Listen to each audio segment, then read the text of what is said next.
Exodus chapter 1. The Israelites oppressed. These are the names of the sons of Israel who went to Egypt with Jacob, each with his family: Reuben, Simeon, Levi, and Judah; Issachar, Zebulun, and Benjamin; Dan and Naphtali; Gad and Asher.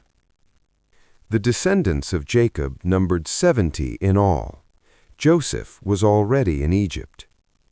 Now Joseph and all his brothers and all that generation died, but the Israelites were exceedingly fruitful. They multiplied greatly, increased in numbers, and became so numerous that the land was filled with them. Then a new king, to whom Joseph meant nothing, came to power in Egypt. "Look," he said to his people, "the Israelites have become far too numerous for us. Come, we must deal shrewdly with them, or they will become even more numerous, and, if war breaks out, will join our enemies, fight against us, and leave the country." So they put slave masters over them to oppress them with forced labor, and they built Pithom and Ramesses as store cities for Pharaoh. But the more they were oppressed, the more they multiplied and spread. So the Egyptians came to dread the Israelites and worked them ruthlessly. They made their lives bitter with harsh labor in brick and mortar, and with all kinds of work in the fields. In all their harsh labor, the Egyptians worked them ruthlessly. The king of Egypt said to the Hebrew midwives, whose names were Shiphrah and Puah, "When you are helping the Hebrew women during childbirth on the delivery stool, if you see that the baby is a boy, kill him, but if it is a girl, let her live." The midwives, however, feared God and did not do what the king of Egypt had told them to do. They let the boys live.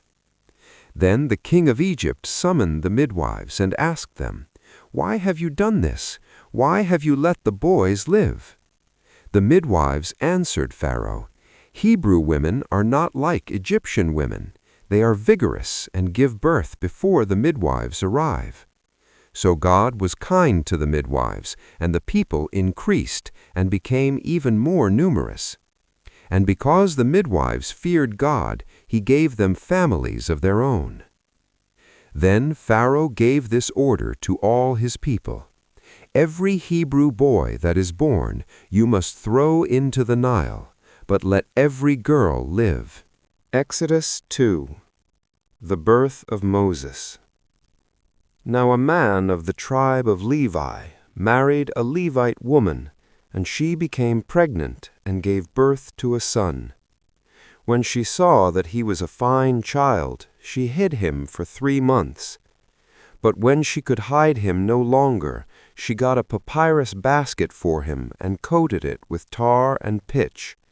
Then she placed the child in it and put it among the reeds along the bank of the Nile. His sister stood at a distance to see what would happen to him. Then Pharaoh's daughter went down to the Nile to bathe, and her attendants were walking along the riverbank.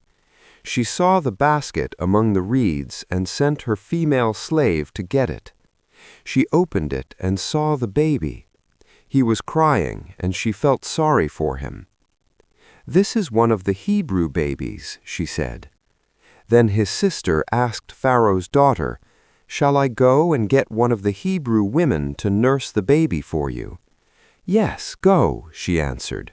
So the girl went and got the baby's mother. Pharaoh's daughter said to her, "Take this baby and nurse him for me, and I will pay you." So the woman took the baby and nursed him.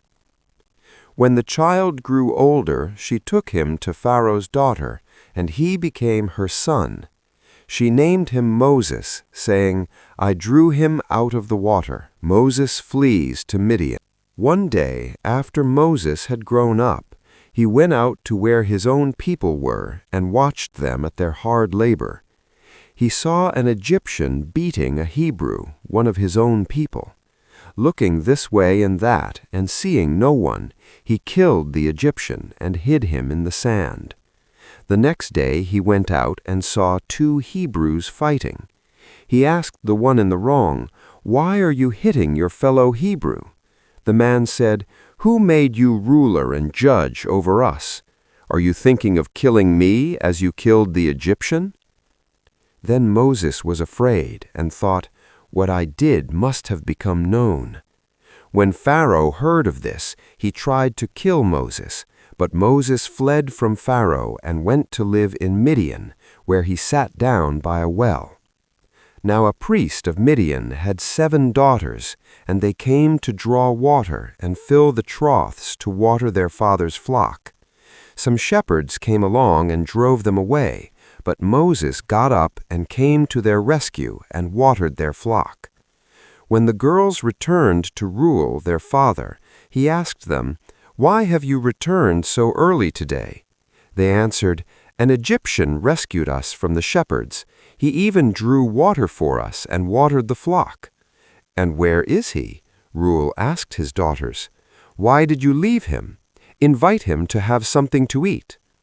Moses agreed to stay with the man, who gave his daughter Zipporah to Moses in marriage. Zipporah gave birth to a son, and Moses named him Gershom, saying, "I have become a foreigner in a foreign land." During that long period, the king of Egypt died. The Israelites groaned in their slavery and cried out, and their cry for help because of their slavery went up to God. God heard their groaning, and he remembered his covenant with Abraham, with Isaac, and with Jacob. So God looked on the Israelites and was concerned about them. Exodus 3. Moses and the burning bush. Now Moses was tending the flock of Jethro, his father-in-law, the priest of Midian, and he led the flock to the far side of the wilderness and came to Horeb, the mountain of God. There the angel of the Lord appeared to him in flames of fire from within a bush. Moses saw that though the bush was on fire, it did not burn up. So Moses thought, "I will go over and see this strange sight, why the bush does not burn up." When the Lord saw that he had gone over to look, God called to him from within the bush, "Moses, Moses!" And Moses said, "Here I am." "Do not come any closer," God said. "Take off your sandals, for the place where you are standing is holy ground." Then he said, "I am the God of your father, the God of Abraham, the God of Isaac, and the God of Jacob." At this, Moses hid his face because he was afraid to look at God. The Lord said, "I have indeed seen the misery of my people in Egypt. I have heard them crying out because of their slave drivers, and I am concerned about their suffering. So I have come down to rescue them from the hand of the Egyptians, and to bring them up out of that land into a good and spacious land, a land flowing with milk and honey, the home of the Canaanites, Hittites, Amorites, Perizzites, Hivites, and Jebusites. And now the cry of the Israelites has reached me, and I have seen the way the Egyptians are oppressing them. So now, go, I am sending you to Pharaoh to bring my people, the Israelites, out of Egypt." But Moses said to God, "Who am I that I should go to Pharaoh and bring the Israelites out of Egypt?" And God said, "I will be with you, and this will be the sign to you that it is I who have sent you. When you have brought the people out of Egypt, you will worship God on this mountain." Moses said to God, "Suppose I go to the Israelites and say to them, 'The God of your fathers has sent me to you,' and they ask me, 'What is his name?' Then what shall I tell them?" God said to Moses, "I am who I am. This is what you are to say to the Israelites, 'I am has sent me to you.'" God also said to Moses, "Say to the Israelites, 'The Lord, the God of your fathers, the God of Abraham, of Isaac, and of Jacob, has sent me to you. This is my name forever, the name you shall call me from generation to generation. Go, assemble the elders of Israel, and say to them, The Lord, the God of your fathers, the God of Abraham, Isaac, and Jacob, appeared to me and said, I have watched over you, and have seen what has been done to you in Egypt. And I have promised to bring you up out of your misery in Egypt into the land of the Canaanites, Hittites, Amorites, Perizzites, Hivites, and Jebusites, a land flowing with milk and honey. The elders of Israel will listen to you. Then you and the elders are to go to the king of Egypt and say to him, The Lord, the God of the Hebrews, has met with us. Let us take a 3-day journey into the wilderness to offer sacrifices to the Lord our God. But I know that the king of Egypt will not let you go unless a mighty hand compels him. So I will stretch out my hand and strike the Egyptians with all the wonders that I will perform among them. After that he will let you go. And I will make the Egyptians favorably disposed toward this people, so that when you leave, you will not go empty-handed. Every woman is to ask her neighbor and any woman living in her house for articles of silver and gold, and for clothing, which you will put on your sons and daughters, and so you will plunder the Egyptians. Exodus 4. Signs for Moses. Moses answered, What if they do not believe me or listen to me, and say, The Lord did not appear to you? Then the Lord said to him, What is that in your hand? A staff, he replied. The Lord said, Throw it on the ground. Moses threw it on the ground, and it became a snake, and he ran from it. Then the Lord said to him, Reach out your hand and take it by the tail. So Moses reached out and took hold of the snake, and it turned back into a staff in his hand. This, said the Lord, is so that they may believe that the Lord, the God of their fathers, the God of Abraham, the God of Isaac, and the God of Jacob, has appeared to you. Then the Lord said, Put your hand inside your cloak. So Moses put his hand into his cloak, and when he took it out, the skin was leprous. It had become as white as snow. Now put it back into your cloak, he said. So Moses put his hand back into his cloak, and when he took it out, it was restored, like the rest of his flesh. Then the Lord said, If they do not believe you or pay attention to the first sign, they may believe the second. But if they do not believe these 2 signs or listen to you, take some water from the Nile and pour it on the dry ground. The water you take from the river will become blood on the ground. Moses said to the Lord, Pardon your servant, Lord. I have never been eloquent, neither in the past nor since you have spoken to your servant. I am slow of speech and tongue. The Lord said to him, Who gave human beings their mouths? Who makes them deaf or mute? Who gives them sight or makes them blind? Is it not I, the Lord? Now go, I will help you speak, and will teach you what to say. But Moses said, Pardon your servant, Lord. Please send someone else. Then the Lord's anger burned against Moses, and he said, What about your brother, Aaron the Levite? I know he can speak well. He is already on his way to meet you, and he will be glad to see you. You shall speak to him and put words in his mouth. I will help both of you speak and teach you what to do. He will speak to the people for you, and it will be as if he were your mouth and as if you were God to him. but take this staff in your hand so you can perform the signs with it."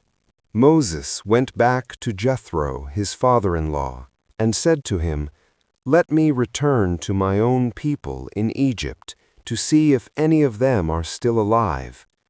Jethro said, "Go, and I wish you well." Now the Lord had said to Moses in Midian, "Go back to Egypt, for all those who wanted to kill you are dead." So Moses took his wife and sons, put them on a donkey, and started back to Egypt, and he took the staff of God in his hand. The Lord said to Moses, "When you return to Egypt, see that you perform before Pharaoh all the wonders I have given you the power to do. But I will harden his heart so that he will not let the people go. Then say to Pharaoh, 'This is what the Lord says, Israel is my firstborn son, and I told you, let my son go, so he may worship me. But you refused to let him go, so I will kill your firstborn son.'" At a lodging place on the way, the Lord met Moses and was about to kill him. But Zipporah took a flint knife, cut off her son's foreskin, and touched Moses' feet with it. "Surely you are a bridegroom of blood to me," she said. So the Lord let him alone. At that time she said, "bridegroom of blood," referring to circumcision. The Lord said to Aaron, "Go into the wilderness to meet Moses." So he met Moses at the mountain of God and kissed him. Then Moses told Aaron everything the Lord had sent him to say, and also about all the signs he had commanded him to perform. Moses and Aaron brought together all the elders of the Israelites, and Aaron told them everything the Lord had said to Moses. He also performed the signs before the people, and they believed. And when they heard that the Lord was concerned about them and had seen their misery, they bowed down and worshipped. Afterward, Moses and Aaron went to Pharaoh and said, "This is what the Lord, the God of Israel, says. Let my people go, so that they may hold a festival to me in the wilderness." Pharaoh said, "Who is the Lord, that I should obey him and let Israel go? I do not know the Lord, and I will not let Israel go."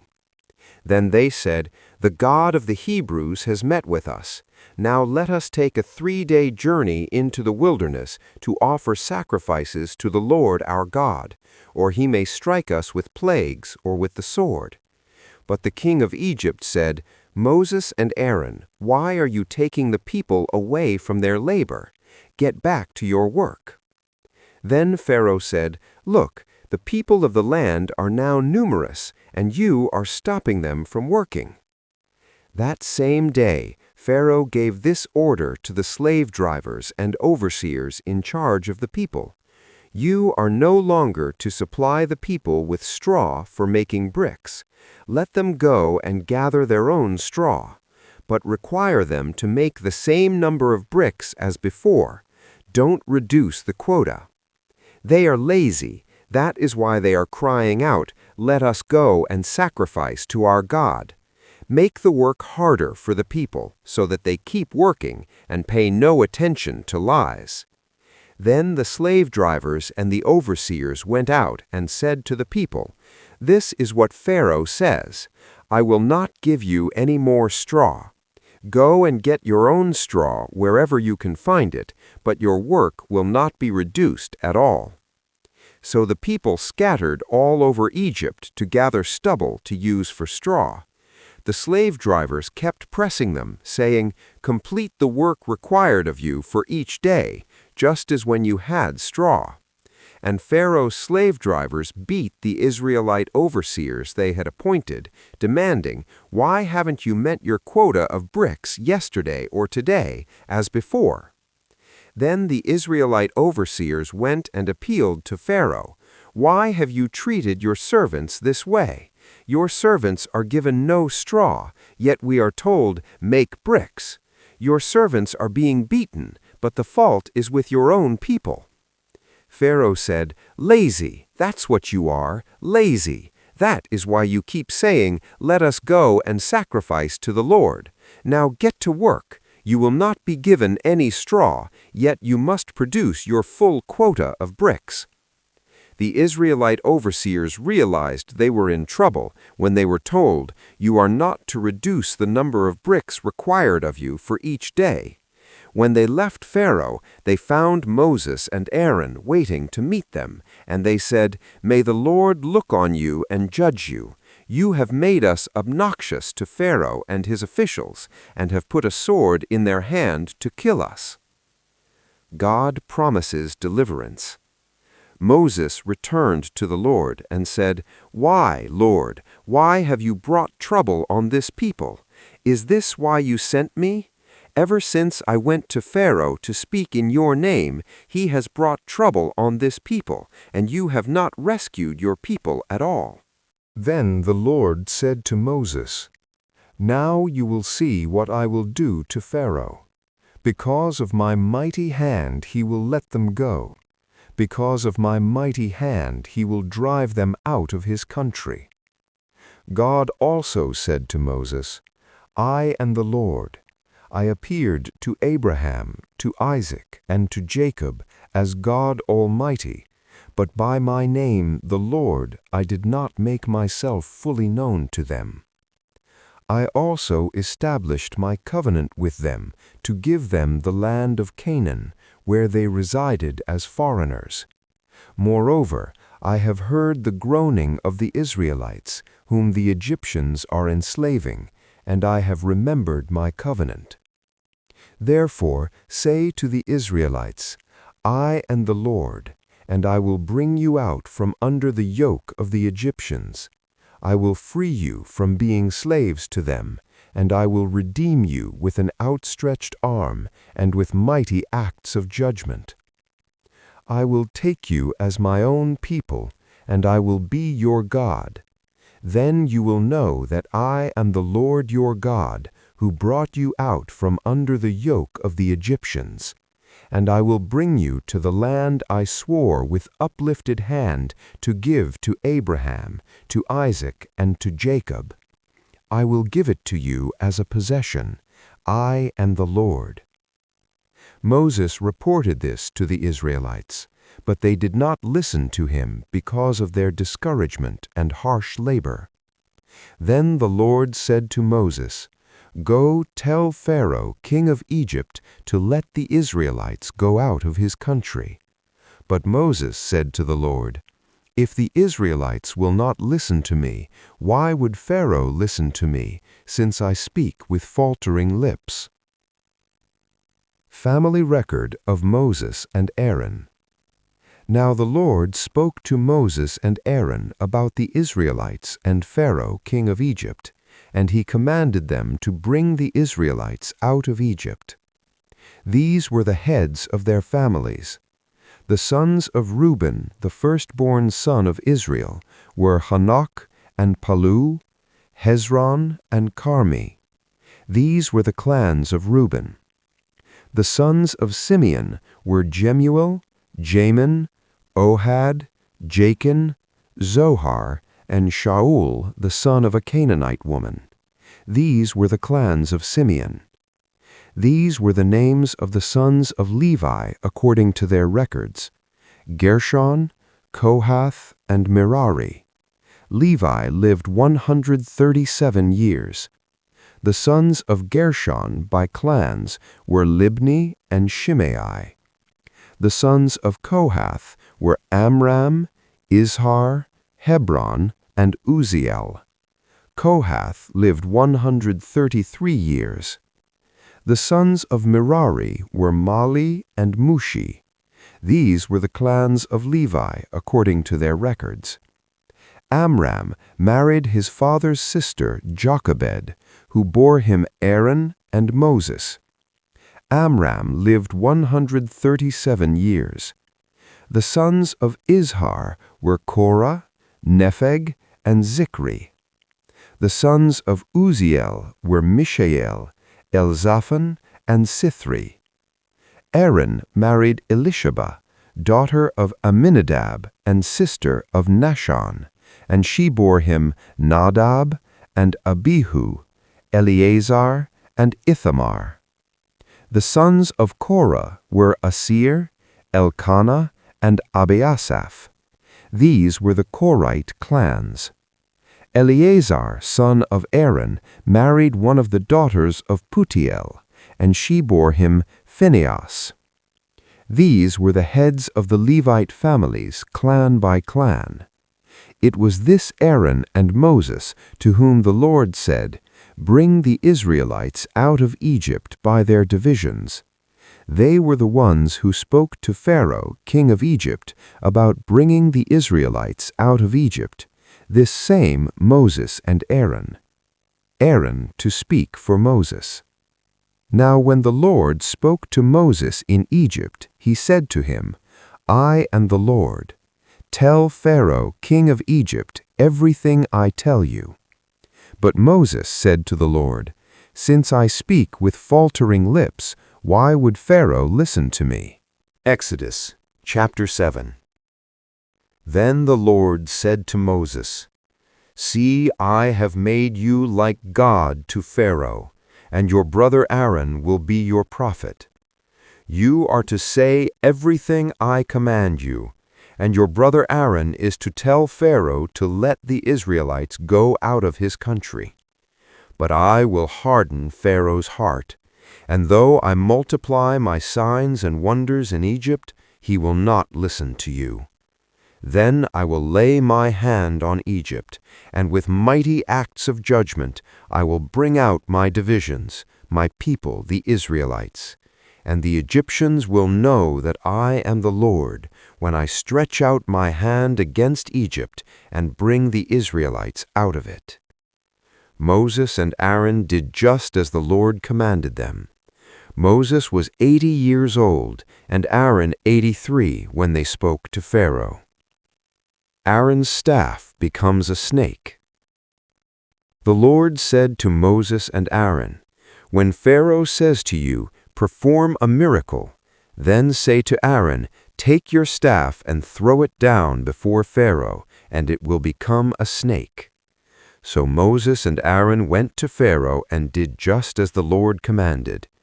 Aaron threw his staff down in front of Pharaoh and his officials, and it became a snake. Pharaoh then summoned wise men and sorcerers, and the Egyptian magicians also did the same things by their secret arts. Each one threw down his staff, and it became a snake. But Aaron's staff swallowed up their staffs. Yet Pharaoh's heart became hard, and he would not listen to them, just as the Lord had said. The plague of blood. Then the Lord said to Moses, "Pharaoh's heart is unyielding. He refuses to let the people go. Go to Pharaoh in the morning as he goes out to the river. Confront him on the bank of the Nile, and take in your hand the staff that was changed into blood. Then say to him, 'The Lord, the God of the Hebrews, has sent me to say to you, let my people go, so that they may worship me in the wilderness. But until now you have not listened. This is what the Lord says. By this you will know that I am the Lord. With the staff that is in my hand I will strike the water of the Nile, and it will be changed into blood. The fish in the Nile will die, and the river will stink. The Egyptians will not be able to drink its water." The Lord said to Moses, "Tell Aaron, take your staff and stretch out your hand over the waters of Egypt, over the streams and canals, over the ponds and all the reservoirs, and they will turn to blood. Blood will be everywhere in Egypt, even in vessels of wood and stone." Moses and Aaron did just as the Lord commanded.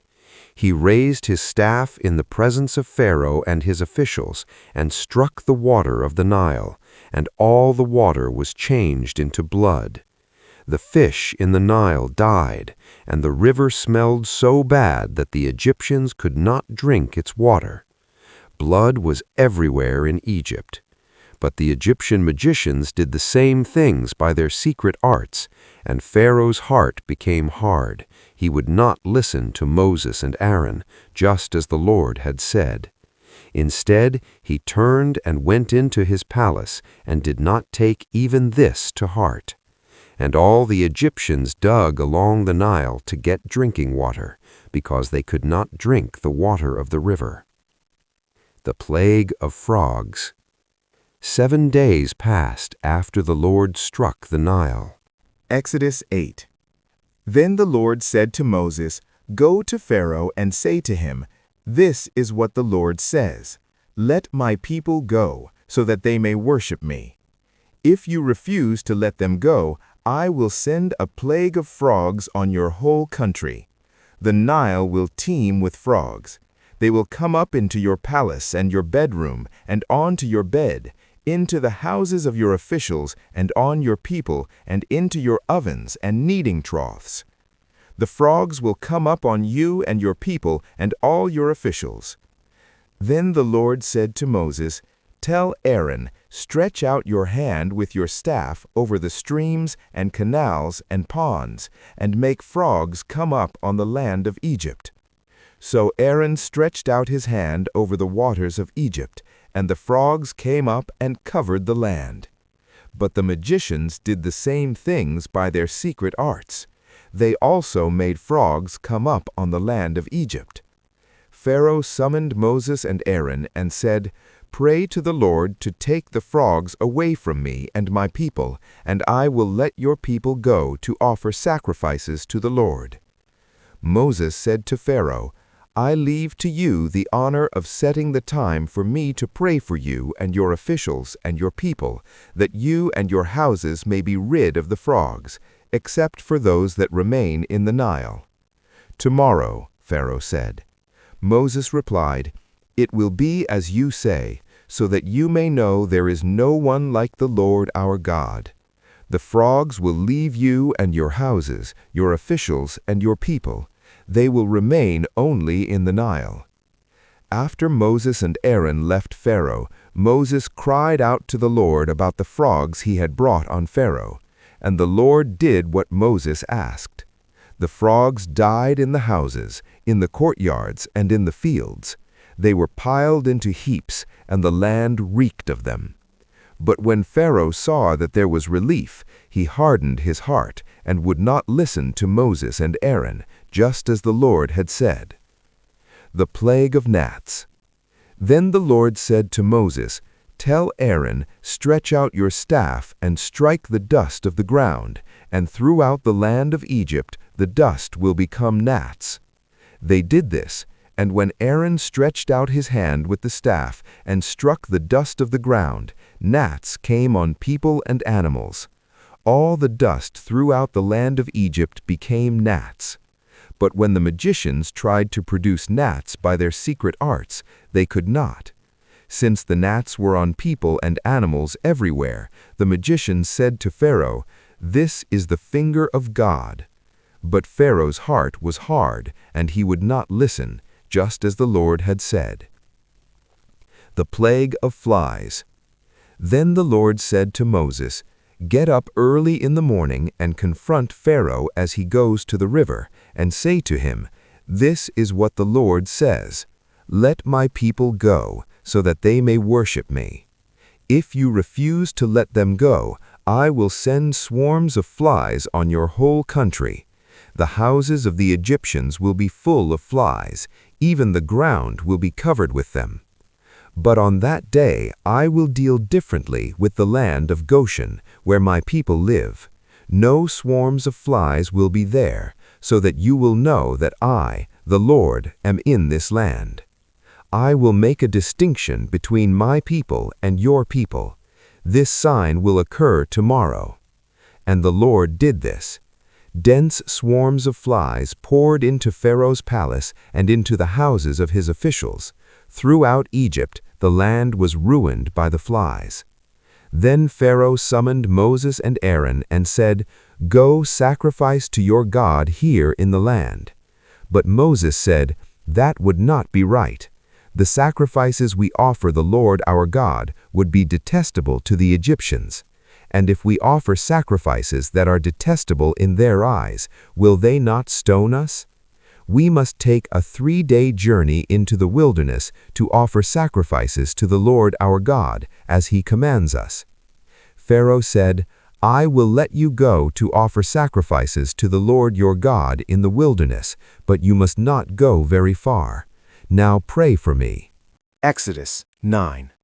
The plague on livestock. Then the Lord said to Moses, Go to Pharaoh and say to him, This is what the Lord, the God of the Hebrews, says, Let my people go, so that they may worship me. If you refuse to let them go and continue to hold them back, the hand of the Lord will bring a terrible plague on your livestock in the field, on your horses, donkeys, and camels, and on your cattle, sheep, and goats. But the Lord will make a distinction between the livestock of Israel and that of Egypt, so that no animal belonging to the Israelites will die. The Lord set a time and said, Tomorrow the Lord will do this in the land. And the next day the Lord did it. All the livestock of the Egyptians died, but not one animal belonging to the Israelites died. Pharaoh investigated and found that not even one of the animals of the Israelites had died. Yet his heart was unyielding, and he would not let the people go. The plague of boils. Then the Lord said to Moses and Aaron, Take handfuls of soot from a furnace and have Moses toss it into the air in the presence of Pharaoh. It will become fine dust over the whole land of Egypt, and festering boils will break out on people and animals throughout the land. So they took soot from the furnace and stood before Pharaoh. Moses tossed it into the air, and festering boils broke out on people and animals. The magicians could not stand before Moses because of the boils that were on them and on all the Egyptians. But the Lord hardened Pharaoh's heart, and he would not listen to Moses and Aaron, just as the Lord had said to Moses. The plague of hail. Then the Lord said to Moses, Get up early in the morning, confront Pharaoh, and say to him, This is what the Lord, the God of the Hebrews, says. Let my people go, so that they may worship me. Or this time I will send the full force of my plagues against you and against your officials and your people, so you may know that there is no one like me in all the earth. For by now I could have stretched out my hand and struck you and your people with a plague that would have wiped you off the earth. But I have raised you up for this very purpose, that I might show you my power, and that my name might be proclaimed in all the earth. You still set yourself against my people, and will not let them go. Therefore at this time tomorrow I will send the worst hailstorm that has ever fallen on Egypt, from the day it was founded till now. Give an order now to bring your livestock and everything you have in the field to a place of shelter, because the hail will fall on every person and animal that has not been brought in and is still out in the field, and they will die. Those officials of Pharaoh who feared the word of the Lord hurried to bring their slaves and their livestock inside. But those who ignored the word of the Lord left their slaves and livestock in the field. Then the Lord said to Moses, Stretch out your hand toward the sky, so that hail will fall all over Egypt, on people and animals, and on everything growing in the fields of Egypt. When Moses stretched out his staff toward the sky, the Lord sent thunder and hail, and lightning flashed down to the ground. So the Lord rained hail on the land of Egypt. Hail fell, and lightning flashed back and forth. It was the worst storm in all the land of Egypt since it had become a nation. Throughout Egypt, hail struck everything in the fields, both people and animals. It beat down everything growing in the fields and stripped every tree. The only place it did not hail was the land of Goshen, where the Israelites were. Then Pharaoh summoned Moses and Aaron. "This time I have sinned," he said to them. "The Lord is in the right, and I and my people are in the wrong. Pray to the Lord, for we have had enough thunder and hail. I will let you go. You don't have to stay any longer." Moses replied, "When I have gone out of the city, I will spread out my hands in prayer to the Lord. The thunder will stop, and there will be no more hail, so you may know that the earth is the Lord's. But I know that you and your officials still do not fear the Lord God." The flax and barley were destroyed, since the barley had headed and the flax was in bloom. The wheat and spelt, however, were not destroyed because they ripen later. Then Moses left Pharaoh and went out of the city. He spread out his hands toward the Lord. The thunder and hail stopped, and the rain no longer poured down on the land. When Pharaoh saw that the rain and hail and thunder had stopped, he sinned again. He and his officials hardened their hearts.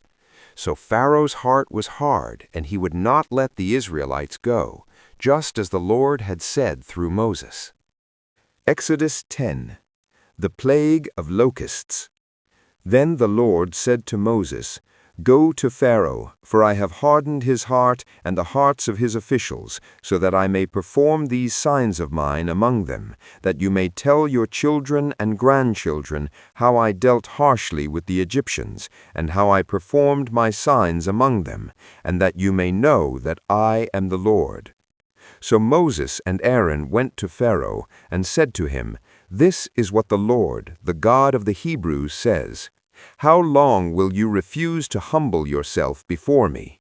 Let my people go, so that they may worship me. If you refuse to let them go, I will bring locusts into your country tomorrow.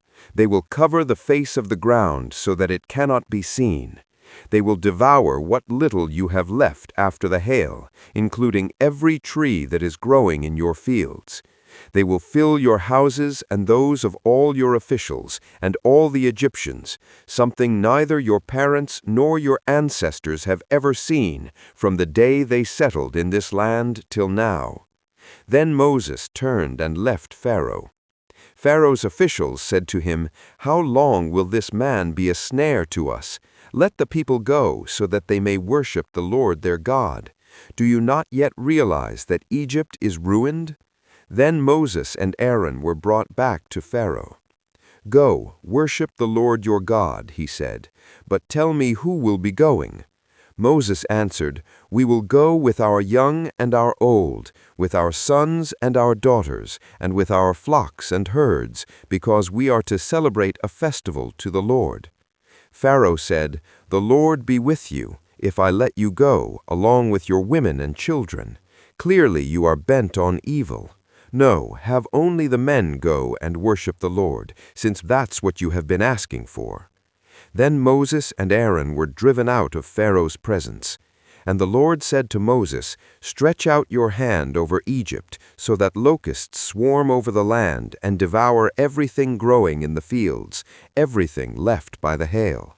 So Moses stretched out his staff over Egypt, and the Lord made an east wind blow across the land all that day and all that night. By morning, the wind had brought the locusts. They invaded all Egypt and settled down in every area of the country in great numbers. Never before had there been such a plague of locusts, nor will there ever be again. They covered all the ground until it was black. They devoured all that was left after the hail, everything growing in the fields and the fruit on the trees. Nothing green remained on tree or plant in all the land of Egypt. Pharaoh quickly summoned Moses and Aaron and said, "I have sinned against the Lord your God and against you. Now forgive my sin once more, and pray to the Lord your God to take this deadly plague away from me." Moses then left Pharaoh and prayed to the Lord. And the Lord changed the wind to a very strong west wind, which caught up the locusts and carried them into the Red Sea. Not a locust was left anywhere in Egypt. But the Lord hardened Pharaoh's heart, and he would not let the Israelites go. The plague of darkness. Then the Lord said to Moses, "Stretch out your hand toward the sky, so that darkness spreads over Egypt, darkness that can be felt." So Moses stretched out his hand toward the sky, and total darkness covered all Egypt for 3 days. No one could see anyone else or move about for 3 days, yet all the Israelites had light in the places where they lived. Then Pharaoh summoned Moses and said, "Go, worship the Lord your God. Even your women and children may go with you. Only leave your flocks and herds behind." But Moses said, "You must allow us to have sacrifices and burnt offerings to present to the Lord our God. Our livestock too must go with us. Not a hoof is to be left behind. We have to use some of them in worshiping the Lord our God, and until we get there, we will not know what we are to use to worship the Lord." But the Lord hardened Pharaoh's heart, and he was not willing to let them go. Pharaoh said to Moses, "Get out of my sight. Make sure you do not appear before me again. The day you see my face, you will die." "Just as you say," Moses replied, "I will never appear before you again." Exodus 11. The plague on the firstborn. Now the Lord had said to Moses, "I will bring one more plague on Pharaoh and on Egypt. After that, he will let you go from here, and when he does, he will drive you out completely. Tell the people that men and women alike are to ask their neighbors for articles of silver and gold." The Lord made the Egyptians favorably disposed toward the people, and Moses himself was highly regarded in Egypt by Pharaoh's officials and by the people. So Moses said, "This is what the Lord says. About midnight I will go throughout Egypt. Every firstborn son in Egypt will die, from the firstborn son of Pharaoh, who sits on the throne, to the firstborn son of the female slave, who is at her handmill, and all the firstborn of the cattle as well. There will be loud wailing throughout Egypt, worse than there has ever been or ever will be again. But among the Israelites, not a dog will bark at any person or animal. Then you will know that the Lord makes a distinction between Egypt and Israel. All these officials of yours will come to me, bowing down before me and saying, 'Go, you and all the people who follow you.' After that, I will leave." Then Moses, hot with anger, left Pharaoh. The Lord had said to Moses, "Pharaoh will refuse to listen to you, so that my wonders may be multiplied in Egypt." Moses and Aaron performed all these wonders before Pharaoh, but the Lord hardened Pharaoh's heart, and he would not let the Israelites go out of his country. Exodus chapter 12. The Passover and the Festival of Unleavened Bread. The Lord said to Moses and Aaron in Egypt, "This month is to be for you the first month of your year. Tell the whole community of Israel that on the 10th day of this month, each man is to take a lamb for his family, one for each household. If any household is too small for a whole lamb, they must share one with their nearest neighbor, having taken into account the number of people there are. You are to determine the amount of lamb needed in accordance with what each person will eat. The animals you choose must be year-old males without defect, and you may take them from the sheep or the goats. Take care of them until the 14th day of the month, when all the members of the community of Israel must slaughter them at twilight. Then they are to take some of the blood and put it on the sides and tops of the door frames of the houses where they eat the lambs. That same night they are to eat the meat roasted over the fire, along with bitter herbs and bread made without yeast. Do not eat the meat raw or boiled in water, but roast it over a fire, with the head, legs, and internal organs. Do not leave any of it till morning. If some is left till morning, you must burn it. This is how you are to eat it, with your cloak tucked into your belt, your sandals on your feet, and your staff in your hand. Eat it in haste. It is the Lord's Passover.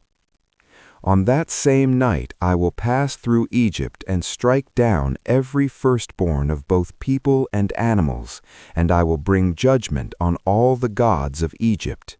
I am the Lord. The blood will be a sign for you on the houses where you are, and when I see the blood, I will pass over you. No destructive plague will touch you when I strike Egypt. This is a day you are to commemorate. For the generations to come you shall celebrate it as a festival to the Lord, a lasting ordinance. For 7 days you are to eat bread made without yeast. On the first day remove the yeast from your houses, for whoever eats anything with yeast in it from the first day through the 7th must be cut off from Israel. On the first day hold a sacred assembly and another one on the 7th day. Do no work at all on these days, except to prepare food for everyone to eat. That is all you may do. Celebrate the festival of unleavened bread, because it was on this very day that I brought your divisions out of Egypt. Celebrate this day as a lasting ordinance for the generations to come. In the first month you are to eat bread made without yeast, from the evening of the 14th day until the evening of the 21st day. For 7 days no yeast is to be found in your houses, and anyone, whether foreigner or native-born, who eats anything with yeast in it must be cut off from the community of Israel. Eat nothing made with yeast. Wherever you live, you must eat unleavened bread. Then Moses summoned all the elders of Israel and said to them, Go at once and select the animals for your families and slaughter the Passover lamb. Take a bunch of hyssop, dip it into the blood in the basin, and put some of the blood on the top and on both sides of the door frame. None of you shall go out of the door of your house until morning.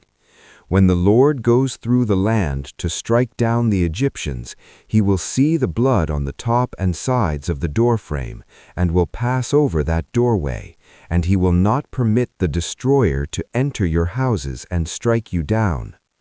Obey these instructions as a lasting ordinance for you and your descendants. When you enter the land that the Lord will give you as he promised, observe this ceremony. And when your children ask you, What does this ceremony mean to you? Then tell them, It is the Passover sacrifice to the Lord, who passed over the houses of the Israelites in Egypt and spared our homes when he struck down the Egyptians. Then the people bowed down and worshipped. The Israelites did just what the Lord commanded Moses and Aaron. At midnight, the Lord struck down all the firstborn in Egypt, from the firstborn of Pharaoh who sat on the throne to the firstborn of the prisoner who was in the dungeon, and the firstborn of all the livestock as well.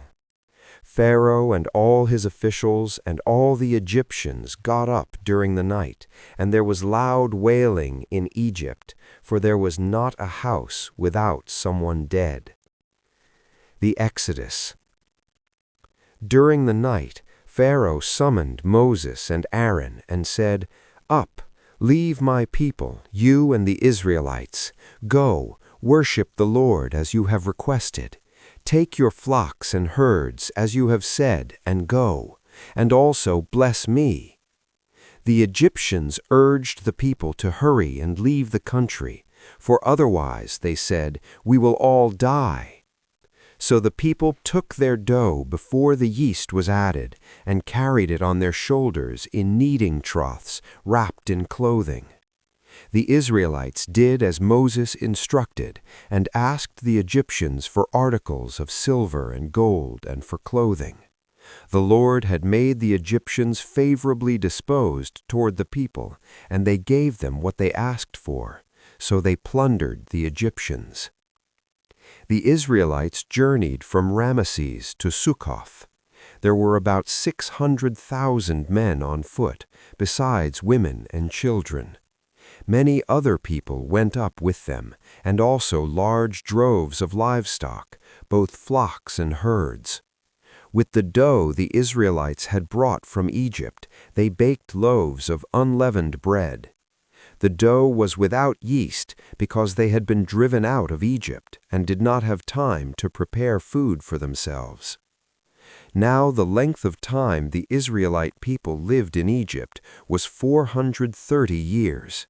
At the end of the 430 years, to the very day, all the Lord's divisions left Egypt. Because the Lord kept vigil that night to bring them out of Egypt, on this night all the Israelites are to keep vigil to honor the Lord for the generations to come. Passover restrictions. The Lord said to Moses and Aaron, "These are the regulations for the Passover meal. No foreigner may eat it. Any slave you have bought may eat it after you have circumcised him, but a temporary resident or a hired worker may not eat it. It must be eaten inside the house. Take none of the meat outside the house. Do not break any of the bones. The whole community of Israel must celebrate it. A foreigner residing among you who wants to celebrate the Lord's Passover must have all the males in his household circumcised. Then he may take part like one born in the land. No uncircumcised male may eat it. The same law applies both to the native-born and to the foreigner residing among you." All the Israelites did just what the Lord had commanded Moses and Aaron, and on that very day the Lord brought the Israelites out of Egypt by their divisions. Exodus 13. Consecration of the firstborn. The Lord said to Moses, "Consecrate to me every firstborn male. The offspring of every womb among the Israelites belongs to me, whether human or animal." Then Moses said to the people, "Commemorate this day, the day you came out of Egypt, out of the land of slavery, because the Lord brought you out of it with a mighty hand. Eat nothing containing yeast. Today, in the month of Aviv, you are leaving. When the Lord brings you into the land of the Canaanites, Hittites, Amorites, Hivites, and Jebusites, the land he swore to your ancestors to give you, a land flowing with milk and honey, you are to observe this ceremony in this month. For 7 days eat bread made without yeast, and on the 7th day hold a festival to the Lord.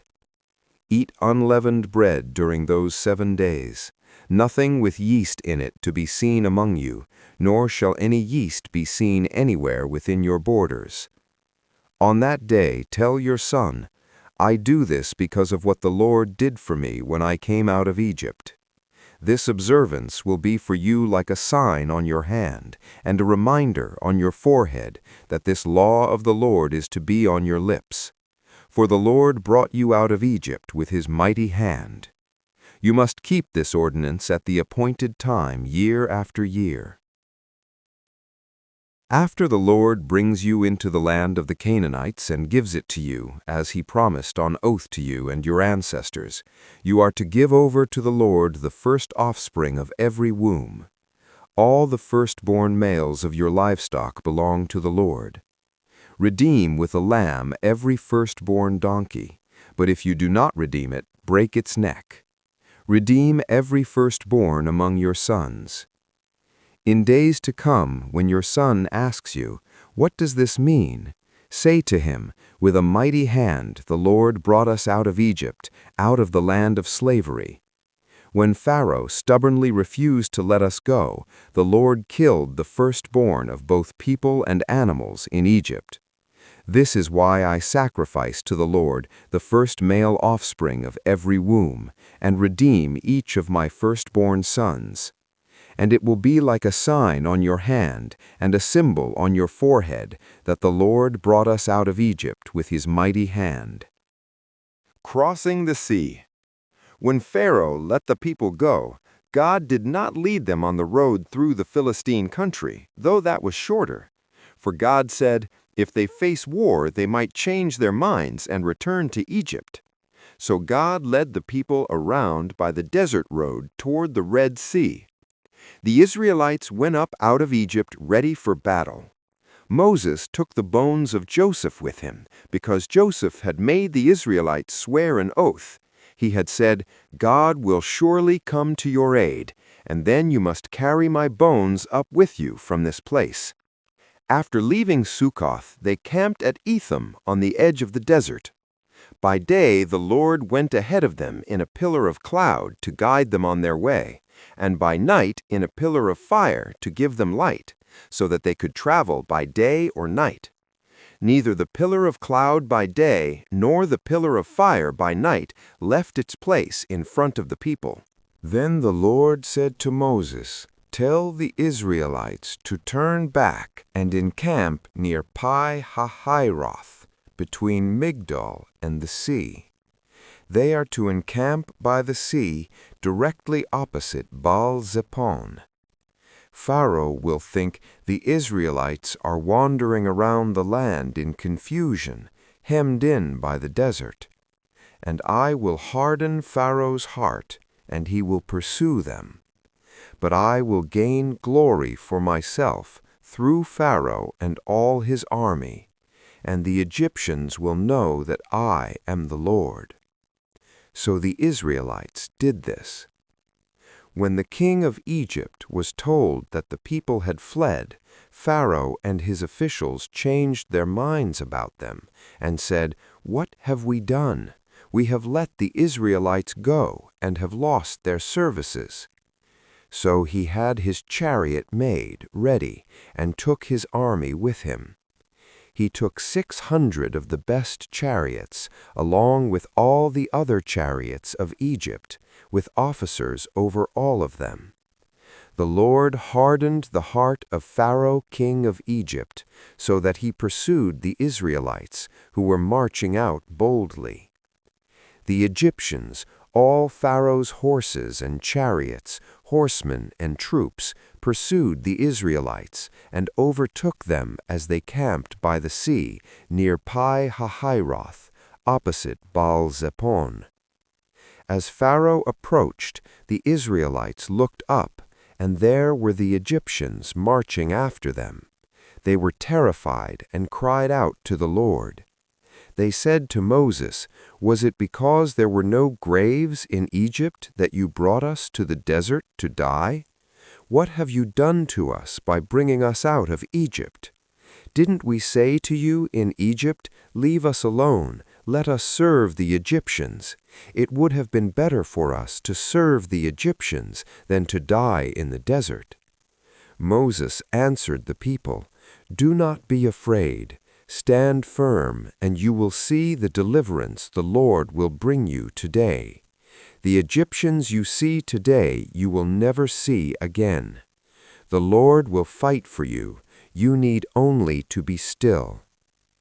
Then the Lord said to Moses, Why are you crying out to me? Tell the Israelites to move on. Raise your staff and stretch out your hand over the sea to divide the water so that the Israelites can go through the sea on dry ground.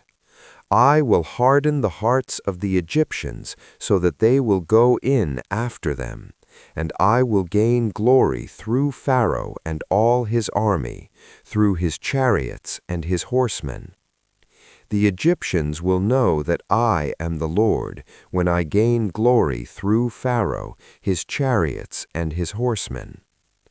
Then the angel of God, who had been traveling in front of Israel's army, withdrew and went behind them.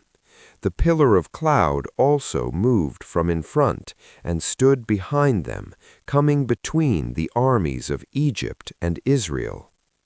Throughout the night the cloud brought darkness to the one side and light to the other side, so neither went near each other all night long.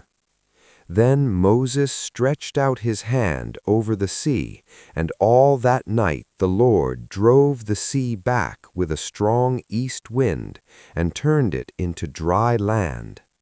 The waters were divided, and the Israelites went through the sea on dry ground, with a wall of water on their right and on their left.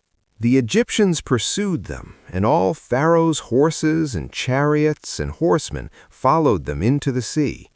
During the last watch of the night, the Lord looked down from the pillar of fire and cloud at the Egyptian army and threw it into confusion. He jammed the wheels of their chariots so that they had difficulty driving. And the Egyptians said, "Let's get away from the Israelites. The Lord is fighting for them against Egypt." Then the Lord said to Moses, "Stretch out your hand over the sea, so that the waters may flow back over the Egyptians and their chariots and horsemen." Moses stretched out his hand over the sea, and at daybreak the sea went back to its place. The Egyptians were fleeing toward it, and the Lord swept them into the sea. The water flowed back and covered the chariots and horsemen, the entire army of Pharaoh that had followed the Israelites into the sea. Not one of them survived.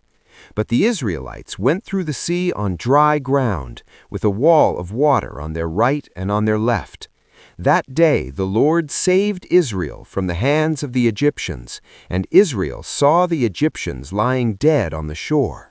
And when the Israelites saw the mighty hand of the Lord displayed against the Egyptians, the people feared the Lord and put their trust in him and in Moses his servant. Exodus 15. The Song of Moses and Miriam. Then Moses and the Israelites sang this song to the Lord. I will sing to the Lord, for he is highly exalted. Both horse and driver he has hurled into the sea. The Lord is my strength and my defense. He has become my salvation. He is my God, and I will praise him, my father's God, and I will exalt him. The Lord is a warrior. The Lord is his name. Pharaoh's chariots and his army he has hurled into the sea. The best of Pharaoh's officers are drowned in the Red Sea. The deep waters have covered them. They sank to the depths like a stone. Your right hand, Lord, was majestic in power. Your right hand, Lord, shattered the enemy. In the greatness of your majesty, you threw down those who opposed you. You unleashed your burning anger. It consumed them like stubble. By the blast of your nostrils, the waters piled up. The surging waters stood up like a wall. The deep waters congealed in the heart of the sea. The enemy boasted, I will pursue, I will overtake them, I will divide the spoils, I will gorge myself on them. I will draw my sword, and my hand will destroy them. But you blew with your breath, and the sea covered them. They sank like lead in the mighty waters. Who among the gods is like you, Lord? Who is like you, majestic in holiness, awesome in glory, working wonders? You stretch out your right hand, and the earth swallows your enemies. In your unfailing love, you will lead the people you have redeemed. In your strength, you will guide them to your holy dwelling. The nations will hear and tremble. Anguish will grip the people of Philistia. The chiefs of Edom will be terrified. The leaders of Moab will be seized with trembling. The people of Canaan will melt away. Terror and dread will fall on them. By the power of your arm, they will be as still as a stone, until your people pass by, Lord, until the people you bought pass by. You will bring them in and plant them on the mountain of your inheritance, the place, Lord, you made for your dwelling, the sanctuary, Lord, your hands established. The Lord reigns forever and ever. When Pharaoh's horses, chariots, and horsemen went into the sea, the Lord brought the waters of the sea back over them, but the Israelites walked through the sea on dry ground. Then Miriam the prophet, Aaron's sister, took a timbrel in her hand, and all the women followed her, with timbrels and dancing. Miriam sang to them, "Sing to the Lord, for he is highly exalted. Both horse and driver he has hurled into the sea, the waters of Marah and Elam." Then Moses led Israel from the Red Sea, and they went into the desert of Shur. For 3 days they traveled in the desert without finding water. When they came to Marah, they could not drink its water because it was bitter. That is why the place is called Marah. So the people grumbled against Moses, saying, "What are we to drink?" Then Moses cried out to the Lord, and the Lord showed him a piece of wood. He threw it into the water, and the water became fit to drink. There the Lord issued a ruling and instruction for them, and put them to the test. He said, "If you listen carefully to the Lord your God, and do what is right in his eyes, if you pay attention to his commands, and keep all his decrees, I will not bring on you any of the diseases I brought on the Egyptians, for I am the Lord who heals you." Then they came to Elim, where there were 12 springs and 70 palm trees, and they camped there near the water. Exodus 16. Manna and Quail. The whole Israelite community set out from Elim and came to the desert of Sin, which is between Elim and Sinai, on the 15th day of the 2nd month after they had come out of Egypt. In the desert, the whole community grumbled against Moses and Aaron. The Israelites said to them, "If only we had died by the Lord's hand in Egypt. There we sat around pots of meat and ate all the food we wanted. But you have brought us out into this desert to starve this entire assembly to death." Then the Lord said to Moses, "I will rain down bread from heaven for you. The people are to go out each day and gather enough for that day. In this way I will test them and see whether they will follow my instructions. On the 6th day they are to prepare what they bring in, and that is to be twice as much as they gather on the other days."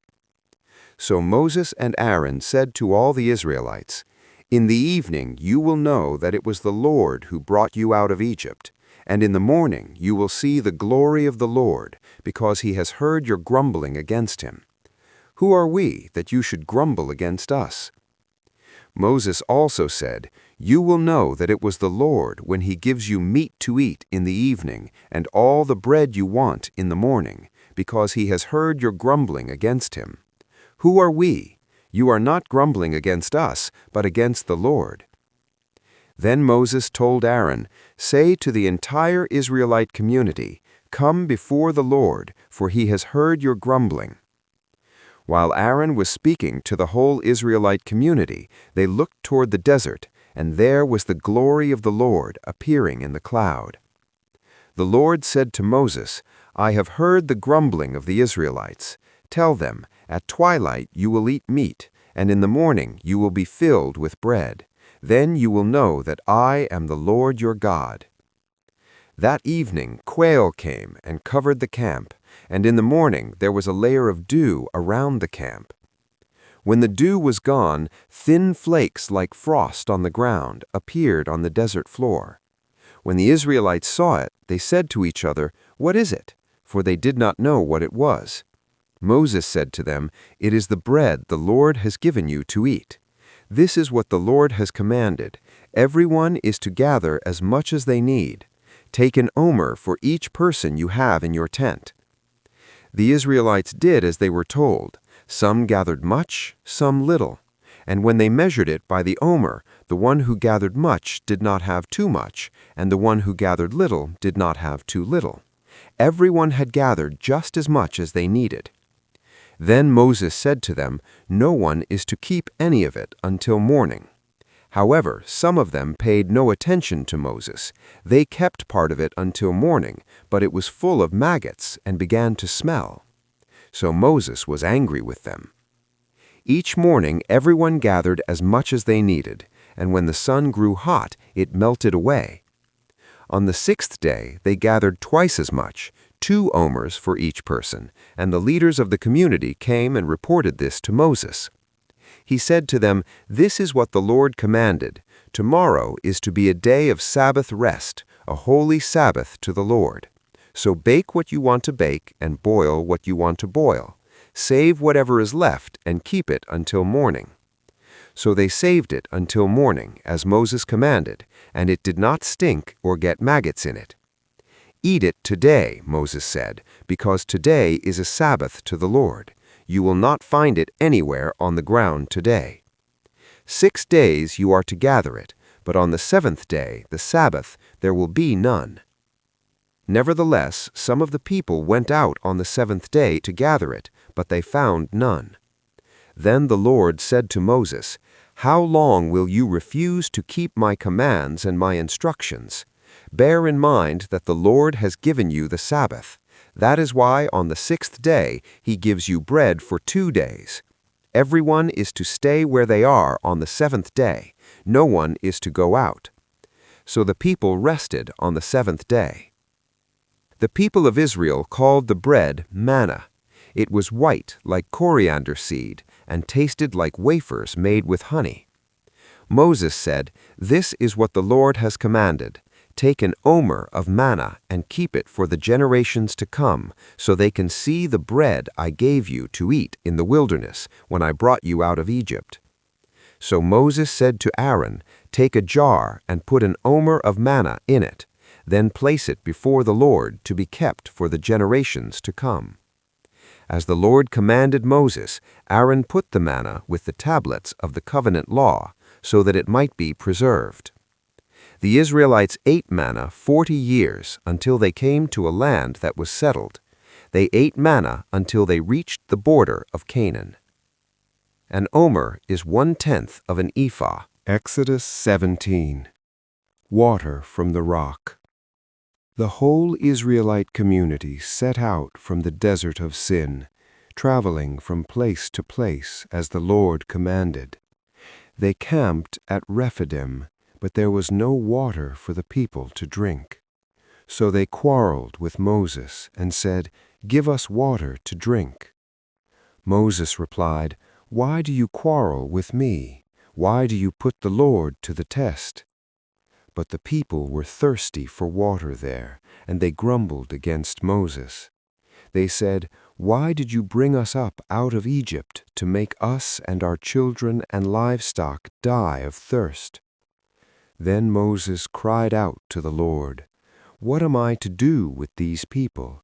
They are almost ready to stone me."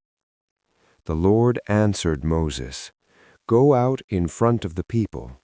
Take with you some of the elders of Israel, and take in your hand the staff with which you struck the Nile, and go. I will stand there before you by the rock at Horeb. Strike the rock, and water will come out of it for the people to drink." So Moses did this in the sight of the elders of Israel. And he called the place Massah and Meribah, because the Israelites quarreled, and because they tested the Lord, saying, "Is the Lord among us or not?" The Amalekites defeated. The Amalekites came and attacked the Israelites at Rephidim. Moses said to Joshua, "Choose some of our men and go out to fight the Amalekites. Tomorrow I will stand on top of the hill with the staff of God in my hands." So Joshua fought the Amalekites as Moses had ordered, and Moses, Aaron, and Hur went to the top of the hill. As long as Moses held up his hands, the Israelites were winning, but whenever he lowered his hands, the Amalekites were winning. When Moses' hands grew tired, they took a stone and put it under him, and he sat on it. Aaron and Hur held his hands up, one on one side, one on the other, so that his hands remained steady till sunset. So Joshua overcame the Amalekite army with the sword. Then the Lord said to Moses, "Write this on a scroll as something to be remembered, and make sure that Joshua hears it, because I will completely blot out the name of Amalek from under heaven." Moses built an altar and called it, "The Lord is my banner."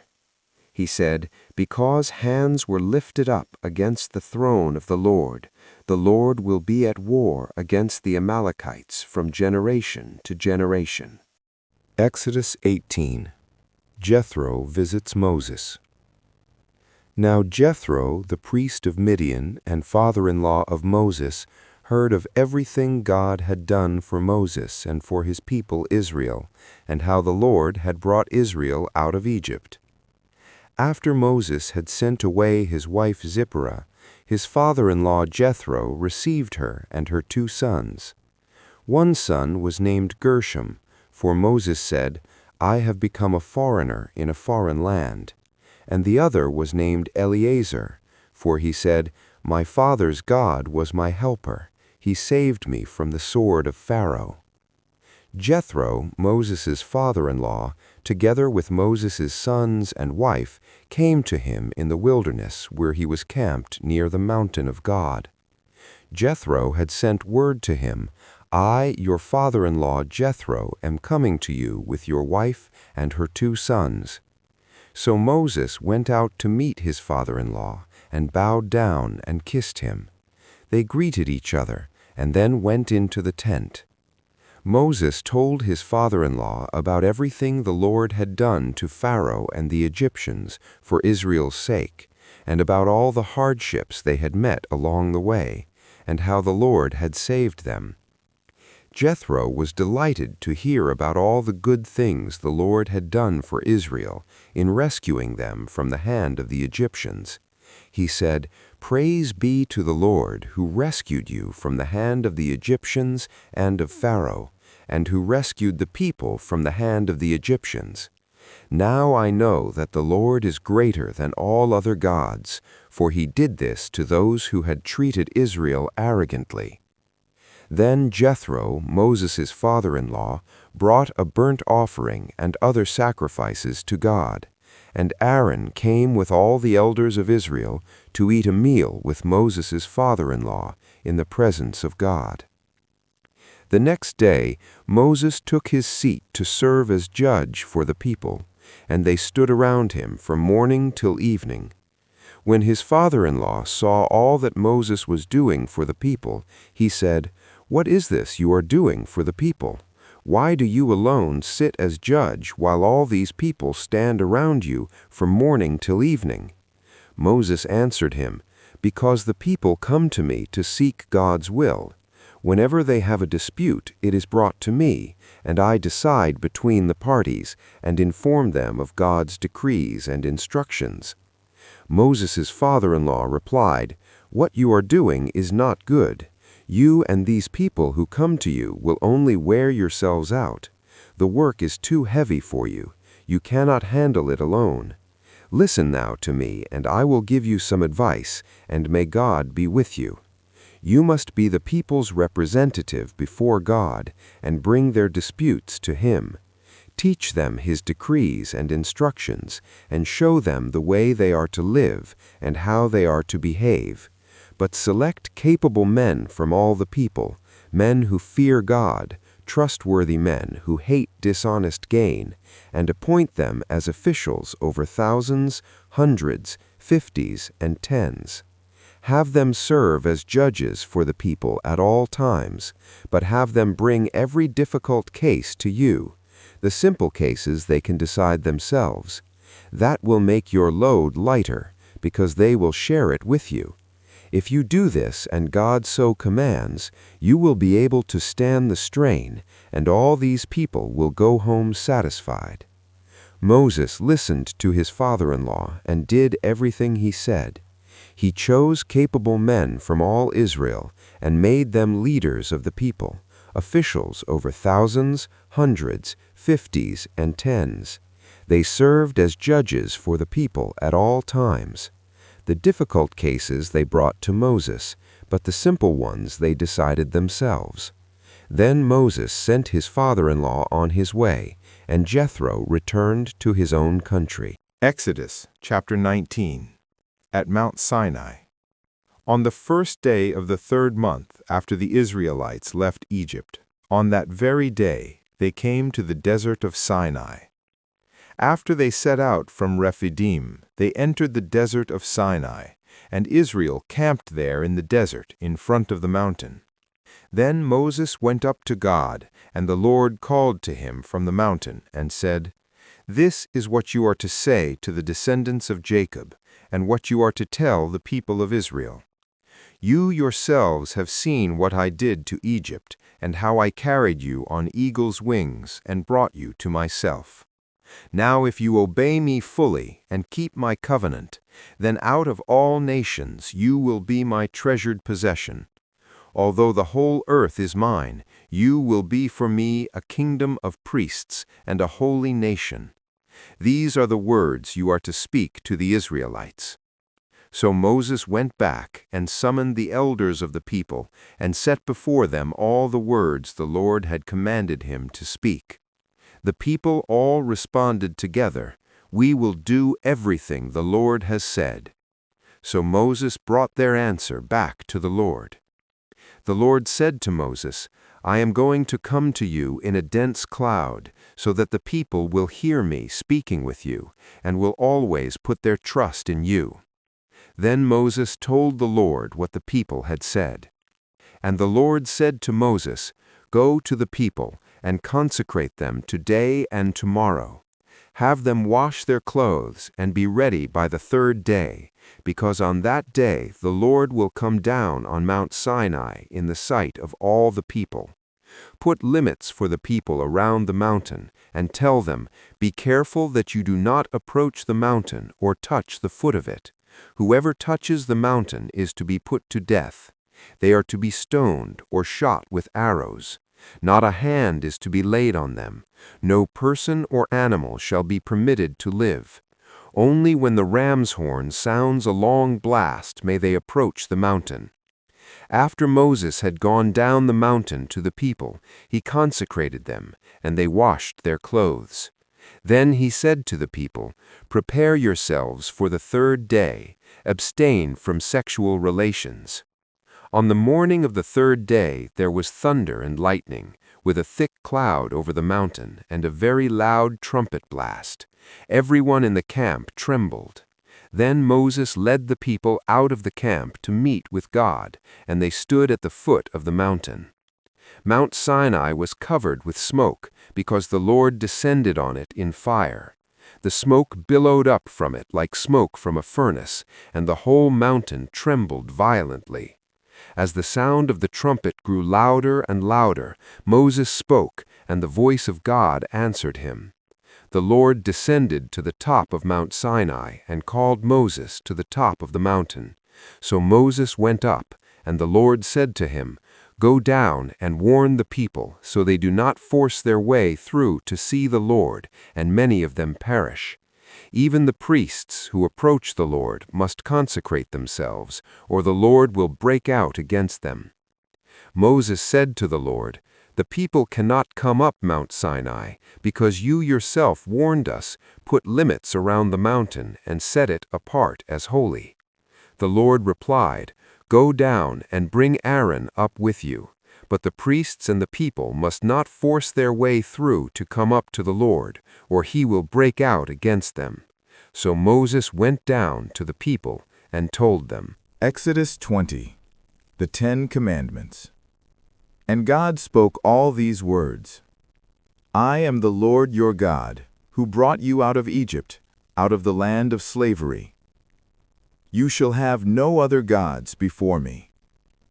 You shall not make for yourself an image in the form of anything in heaven above, or on the earth beneath, or in the waters below.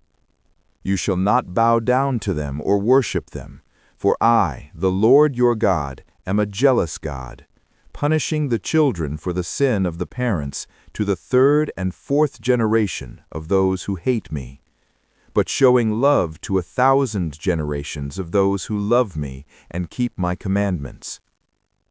You shall not misuse the name of the Lord your God, for the Lord will not hold anyone guiltless who misuses his name. Remember the Sabbath day by keeping it holy. 6 days you shall labor and do all your work, but the 7th day is a Sabbath to the Lord your God. On it you shall not do any work, neither you nor your son or daughter, nor your male or female servant, nor your animals, nor any foreigner residing in your towns. For in 6 days the Lord made the heavens and the earth, the sea and all that is in them, but he rested on the 7th day. Therefore the Lord blessed the Sabbath day and made it holy. Honor your father and your mother, so that you may live long in the land the Lord your God is giving you. You shall not murder. You shall not commit adultery. You shall not steal. You shall not give false testimony against your neighbor. You shall not covet your neighbor's house. You shall not covet your neighbor's wife, or his male or female servant, his ox or donkey, or anything that belongs to your neighbor. When the people saw the thunder and lightning, and heard the trumpet, and saw the mountain in smoke, they trembled with fear. They stayed at a distance and said to Moses, "Speak to us yourself, and we will listen, but do not have God speak to us, or we will die." Moses said to the people, "Do not be afraid. God has come to test you, so that the fear of God will be with you to keep you from sinning." The people remained at a distance, while Moses approached the thick darkness where God was. Idols and altars. Then the Lord said to Moses, "Tell the Israelites this: You have seen for yourselves that I have spoken to you from heaven. Do not make any gods to be alongside me. Do not make for yourselves gods of silver or gods of gold. Make an altar of earth for me, and sacrifice on it your burnt offerings and fellowship offerings, your sheep and goats and your cattle. Wherever I cause my name to be honored, I will come to you and bless you. If you make an altar of stones for me, do not build it with dressed stones, for you will defile it if you use a tool on it. And do not go up to my altar on steps, or your private parts may be exposed." Exodus 21. These are the laws you are to set before them. Hebrew servants. If you buy a Hebrew servant, he is to serve you for 6 years, but in the 7th year he shall go free, without paying anything. If he comes alone, he is to go free alone, but if he has a wife when he comes, she is to go with him. If his master gives him a wife, and she bears him sons or daughters, the woman and her children shall belong to her master, and only the man shall go free. But if the servant declares, "I love my master and my wife and children and do not want to go free," then his master must take him before the judges. He shall take him to the door or the doorpost and pierce his ear with an awl. Then he will be his servant for life. If a man sells his daughter as a servant, she is not to go free as male servants do. If she does not please the master who has selected her for himself, he must let her be redeemed. He has no right to sell her to foreigners because he has broken faith with her. If he selects her for his son, he must grant her the rights of a daughter. If he marries another woman, he must not deprive the first one of her food, clothing, and marital rights. If he does not provide her with these 3 things, she is to go free, without any payment of money. Personal injuries. Anyone who strikes a person with a fatal blow is to be put to death. However, if it is not done intentionally, but God lets it happen, They are to flee to a place I will designate. But if anyone schemes and kills someone deliberately, that person is to be taken from my altar and put to death. Anyone who attacks their father or mother is to be put to death. Anyone who kidnaps someone is to be put to death, whether the victim has been sold or is still in the kidnapper's possession. Anyone who curses their father or mother is to be put to death. If people quarrel and one person hits another with a stone or with their fist, and the victim does not die but is confined to bed, the one who struck the blow will not be held liable if the other can get up and walk around outside with a staff. However, the guilty party must pay the injured person for any loss of time and see that the victim is completely healed. Anyone who beats their male or female slave with a rod must be punished if the slave dies as a direct result, but they are not to be punished if the slave recovers after a day or two, since the slave is their property. If people are fighting and hit a pregnant woman and she gives birth prematurely, but there is no serious injury, the offender must be fined whatever the woman's husband demands and the court allows. But if there is serious injury, you are to take life for life, eye for eye, tooth for tooth, hand for hand, foot for foot, burn for burn, wound for wound, bruise for bruise. An owner who hits a male or female slave in the eye and destroys it must let the slave go to compensate for the eye. And an owner who knocks out the tooth of a male or female slave must let the slave go to compensate for the tooth. If a bull gores a man or woman to death, the bull is to be stoned to death and its meat must not be eaten, but the owner of the bull will not be held responsible. If, however, the bull has had the habit of goring and the owner has been warned but has not kept it pinned up and it kills a man or woman, the bull is to be stoned and its owner also is to be put to death. However, if payment is demanded, the owner may redeem his life by the payment of whatever is demanded. This law also applies if the bull gores a son or daughter. If the bull gores a male or female slave, the owner must pay 30 shekels of silver to the master of the slave, and the bull is to be stoned to death. If anyone uncovers a pit or digs one and fails to cover it, and an ox or a donkey falls into it, the one who opened the pit must pay the owner for the loss and take the dead animal in exchange. If anyone's bull injures someone else's bull and it dies, the two parties are to sell the live one and divide both the money and the dead animal equally. However, if it was known that the bull had the habit of goring, yet the owner did not keep it penned up, the owner must pay animal for animal and take the dead animal in exchange. Exodus 22. Whoever steals an ox or a sheep and slaughters it or sells it must pay back 5 head of cattle for the ox and 4 sheep for the sheep.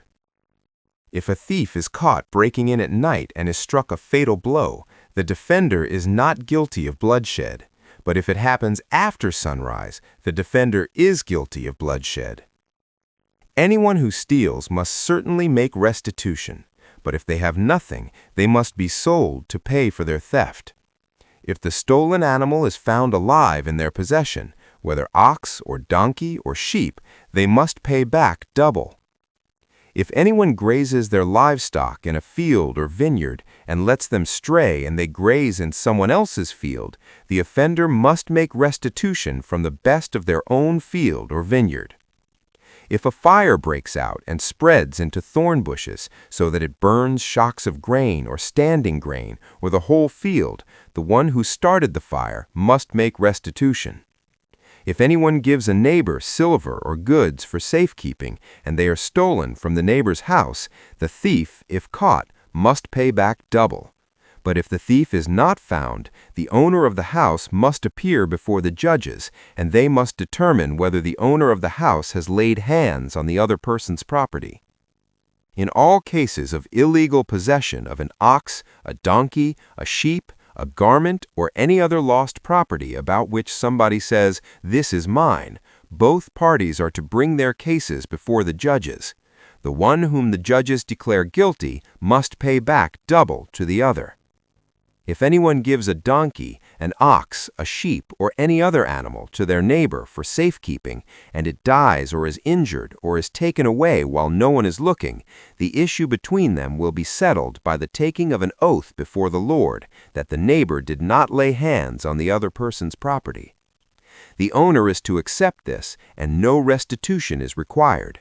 But if the animal was stolen from the neighbor, restitution must be made to the owner. If it was torn to pieces by a wild animal, the neighbor shall bring in the remains as evidence and shall not be required to pay for the torn animal. If anyone borrows an animal from their neighbor and it is injured or dies while the owner is not present, they must make restitution. But if the owner is with the animal, the borrower will not have to pay. If the animal was hired, the money paid for the hire covers the loss. Social responsibility. If a man seduces a virgin who is not pledged to be married and sleeps with her, he must pay the bride price, and she shall be his wife. If her father absolutely refuses to give her to him, he must still pay the bride price for virgins. Do not allow a sorceress to live. Anyone who has sexual relations with an animal is to be put to death. Whoever sacrifices to any god other than the Lord must be destroyed. Do not mistreat or oppress a foreigner, for you were foreigners in Egypt. Do not take advantage of the widow or the fatherless.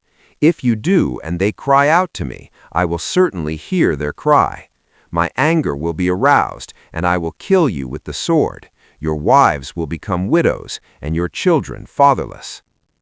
If you lend money to one of my people among you who is needy, do not treat it like a business deal. Charge no interest. If you take your neighbor's cloak as a pledge, return it by sunset, because that cloak is the only covering your neighbor has. What else can they sleep in? When they cry out to me, I will hear, for I am compassionate. Do not blaspheme God or curse the ruler of your people. Do not hold back offerings from your granaries or your vats. You must give me the firstborn of your sons. Do the same with your cattle and your sheep. Let them stay with their mothers for 7 days, but give them to me on the 8th day. You are to be my holy people, so do not eat the meat of an animal torn by wild beasts. Throw it to the dogs. Exodus 23. Laws of Justice and Mercy. Do not spread false reports. Do not help a guilty person by being a malicious witness. Do not follow the crowd in doing wrong. When you give testimony in a lawsuit, do not pervert justice by siding with the crowd, and do not show favoritism to a poor person in a lawsuit. If you come across your enemy's ox or donkey wandering off, be sure to return it. If you see the donkey of someone who hates you fallen down under its load, do not leave it there. Be sure you help them with it. Do not deny justice to your poor people in their lawsuits.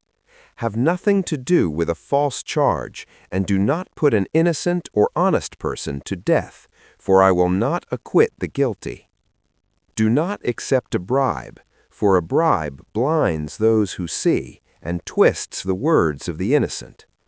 Do not oppress a foreigner. You yourselves know how it feels to be foreigners, because you were foreigners in Egypt. Sabbath laws. For 6 years you are to sow your fields and harvest the crops, but during the 7th year let the land lie unplowed and unused. Then the poor among your people may get food from it, and the wild animals may eat what is left. Do the same with your vineyard and your olive grove.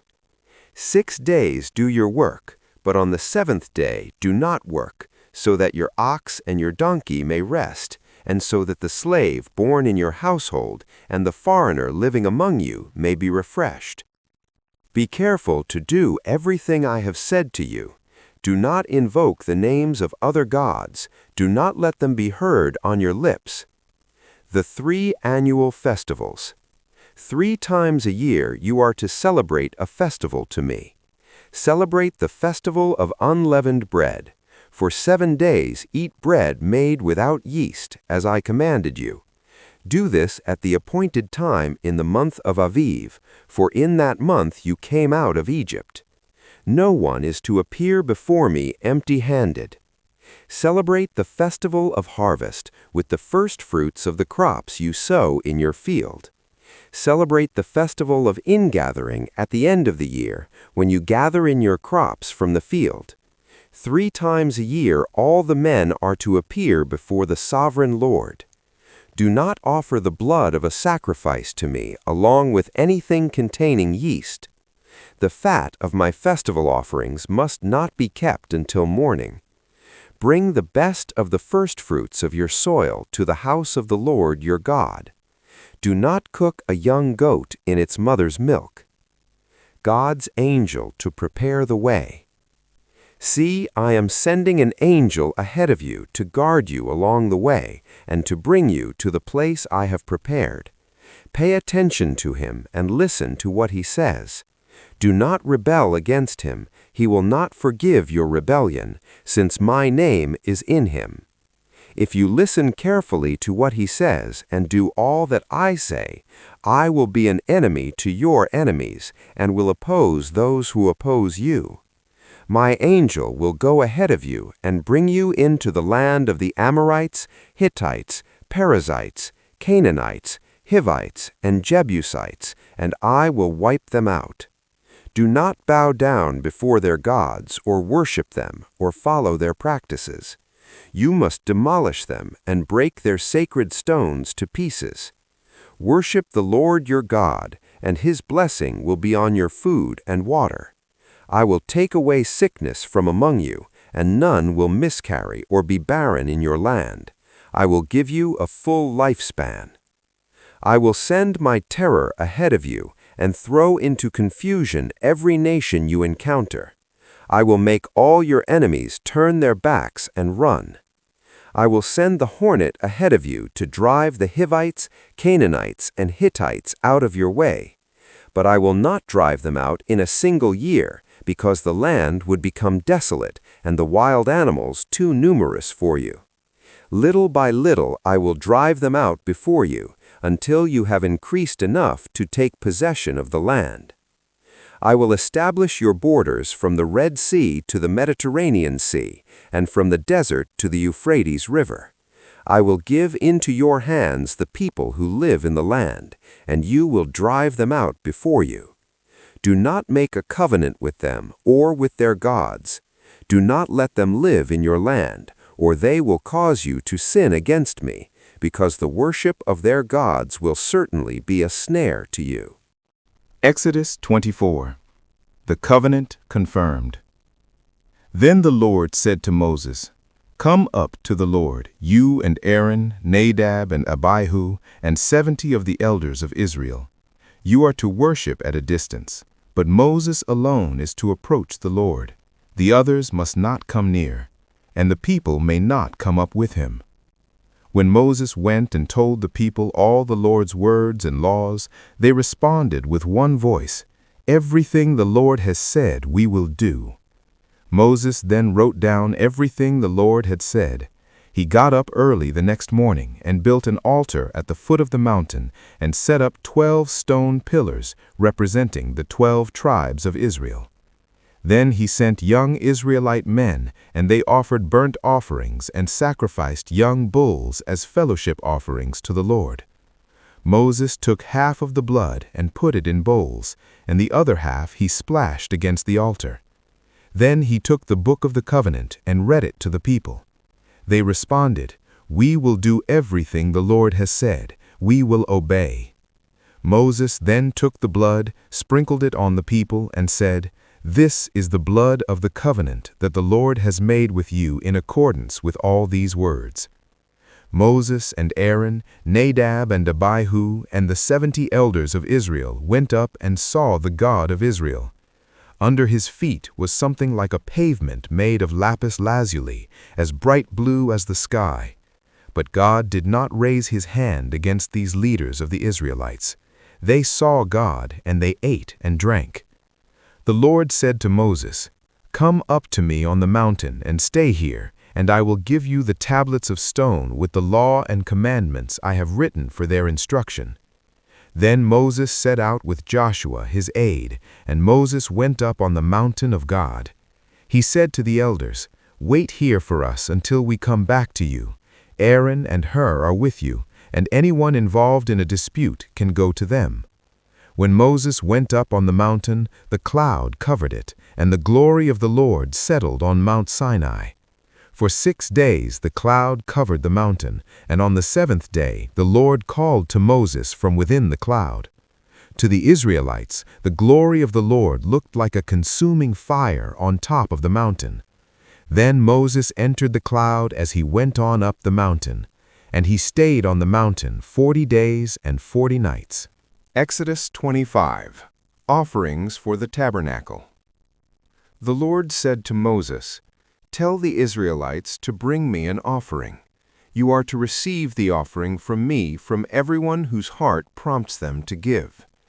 These are the offerings you are to receive from them: gold, silver, and bronze, blue, purple, and scarlet yarn and fine linen, goat hair, ram skins dyed red, and another type of durable leather, acacia wood, olive oil for the light, spices for the anointing oil and for the fragrant incense, and onyx stones and other gems to be mounted on the ephod and breastpiece. Then have them make a sanctuary for me, and I will dwell among them. Make this tabernacle and all its furnishings exactly like the pattern I will show you. The ark.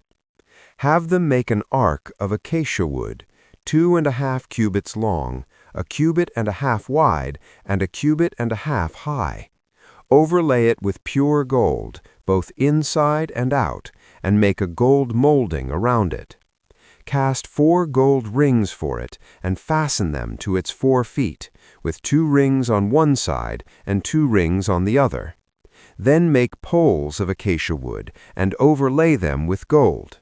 Insert the poles into the rings on the sides of the ark to carry it. The poles are to remain in the rings of this ark. They are not to be removed. Then put in the ark the tablets of the covenant law which I will give you. Make an atonement cover of pure gold, 2½ cubits long and 1.5 cubits wide, and make 2 cherubim out of hammered gold at the ends of the cover. Make 1 cherub on one end and the 2nd cherub on the other.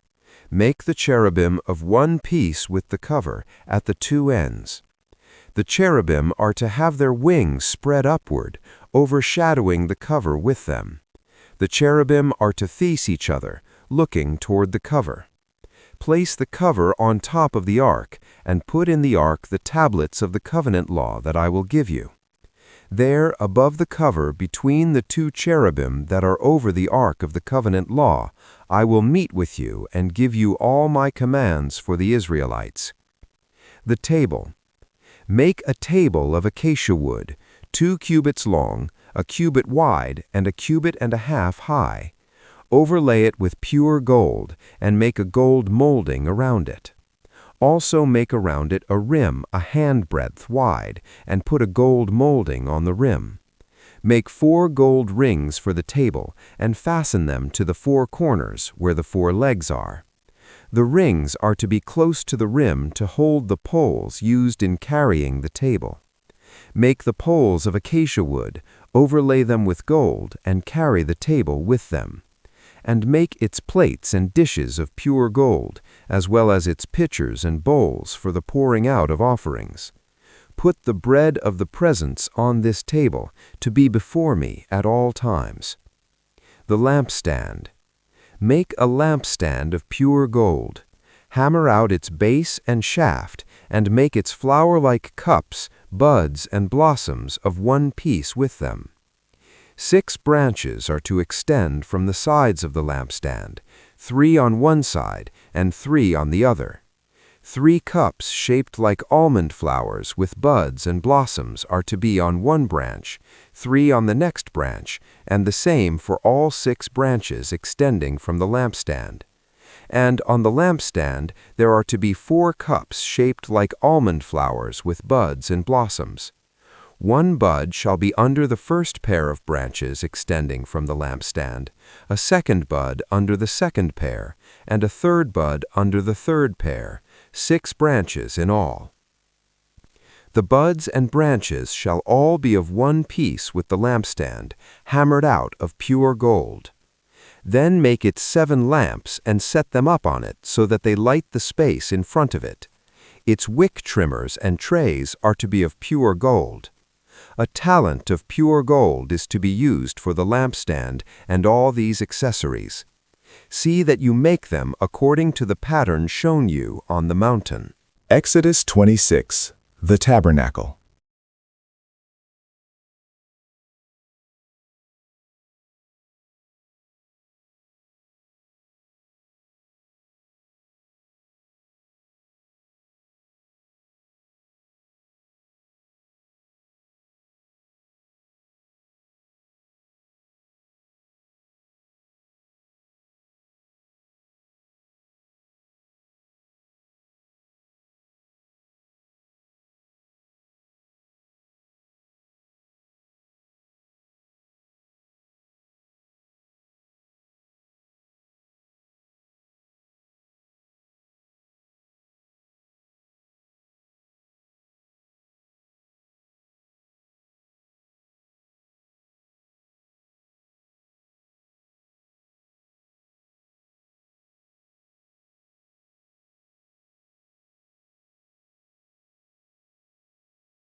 Make upright frames of acacia wood for the tabernacle.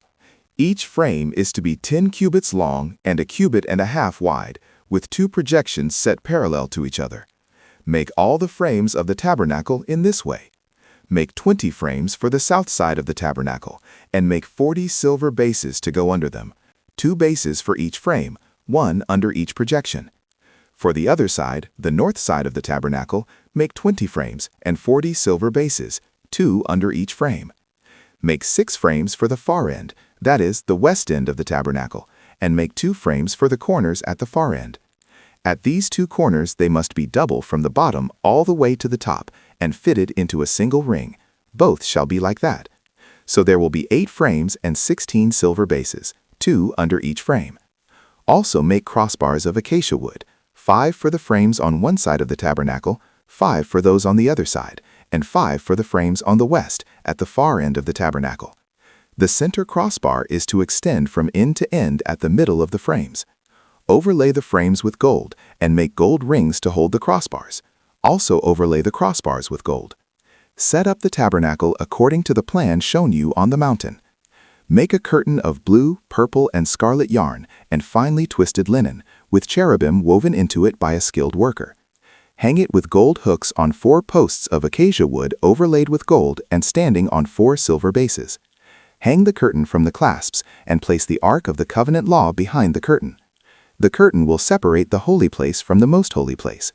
Put the atonement cover on the Ark of the Covenant Law in the most holy place. Place the table outside the curtain on the north side of the tabernacle, and put the lampstand opposite it on the south side.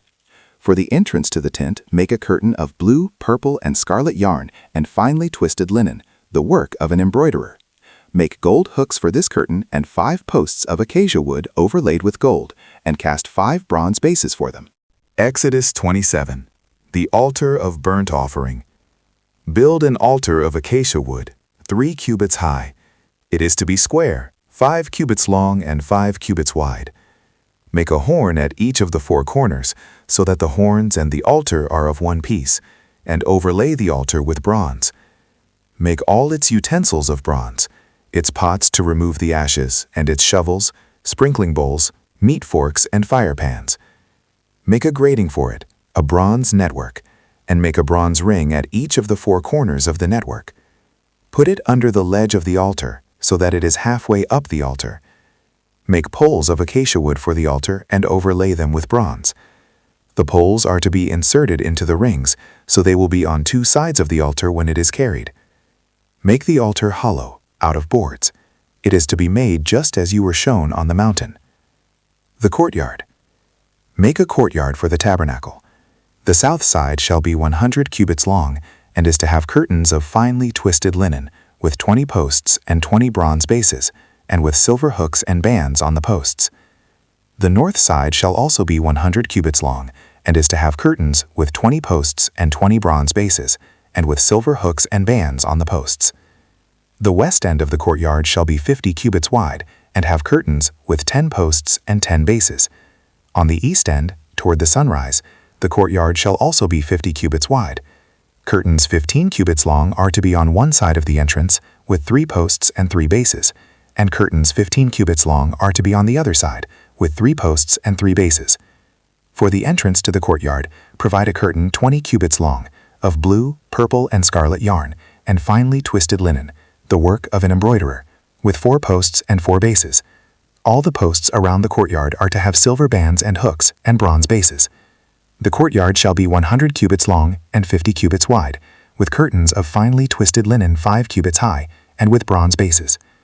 All the other articles used in the service of the tabernacle, whatever their function, including all the 10 pegs for it, and those for the courtyard, are to be of bronze. Oil for the lampstand. Command the Israelites to bring you clear oil of pressed olives for the light, so that the lamps may be kept burning. In the tent of meeting, outside the curtain that shields the ark of the covenant law, Aaron and his sons are to keep the lamps burning before the Lord from evening till morning. This is to be a lasting ordinance among the Israelites for the generations to come. Exodus 28. The priestly garments. Have Aaron your brother brought to you from among the Israelites, along with his sons Nadab and Abihu, Eleazar and Ithamar, so they may serve me as priests. Make sacred garments for your brother Aaron, to give him dignity and honor. Tell all the skilled workers to whom I have given wisdom in such matters that they are to make garments for Aaron, for his consecration, so he may serve me as priest. These are the garments they are to make: a breastpiece, an ephod, a robe, a woven tunic, a turban, and a sash. They are to make these sacred garments for your brother Aaron and his sons, so they may serve me as priests. Have them use gold, and blue, purple, and scarlet yarn, and fine linen. The ephod. Make the ephod of gold, and of blue, purple, and scarlet yarn, and of finely twisted linen, the work of skilled hands.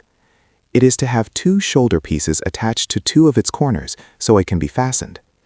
Its skillfully woven waistband is to be like it, of 1 piece with the ephod, and made with gold, and with blue, purple, and scarlet yarn, and with finely twisted linen. Take 2 onyx stones, and engrave on them the names of the sons of Israel in the order of their birth, 6 names on 1 stone, and the remaining 6 on the other. Engrave the names of the sons of Israel on the 2 stones the way a gem cutter engraves a seal.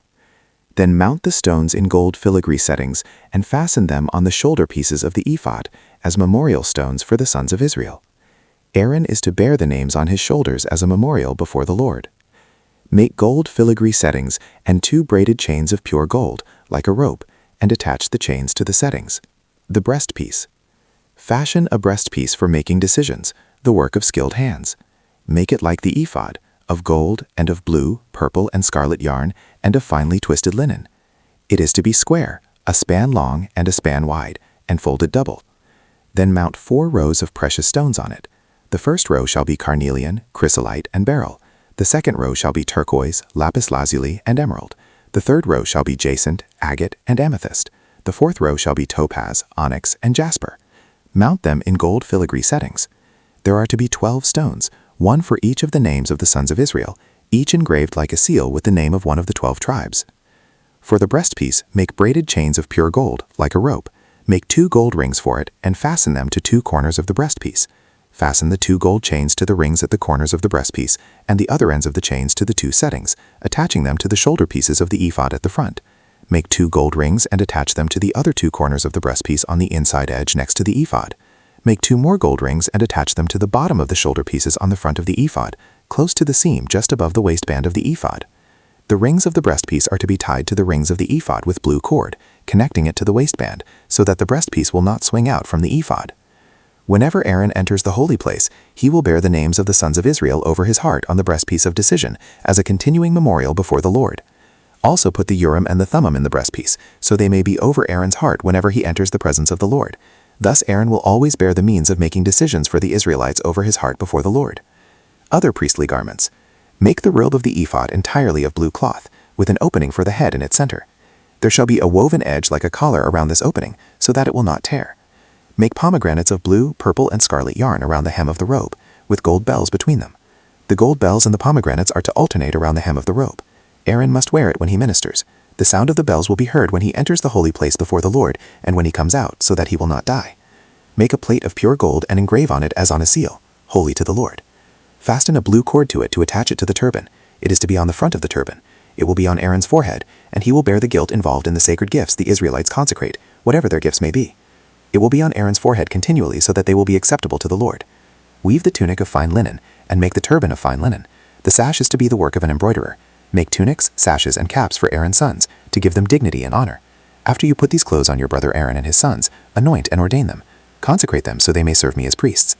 Make linen undergarments as a covering for the body, reaching from the waist to the thigh. Aaron and his sons must wear them whenever they enter the tent of meeting or approach the altar to minister in the holy place, so that they will not incur guilt and die. This is to be a lasting ordinance for Aaron and his descendants. Exodus 29. Consecration of the priest.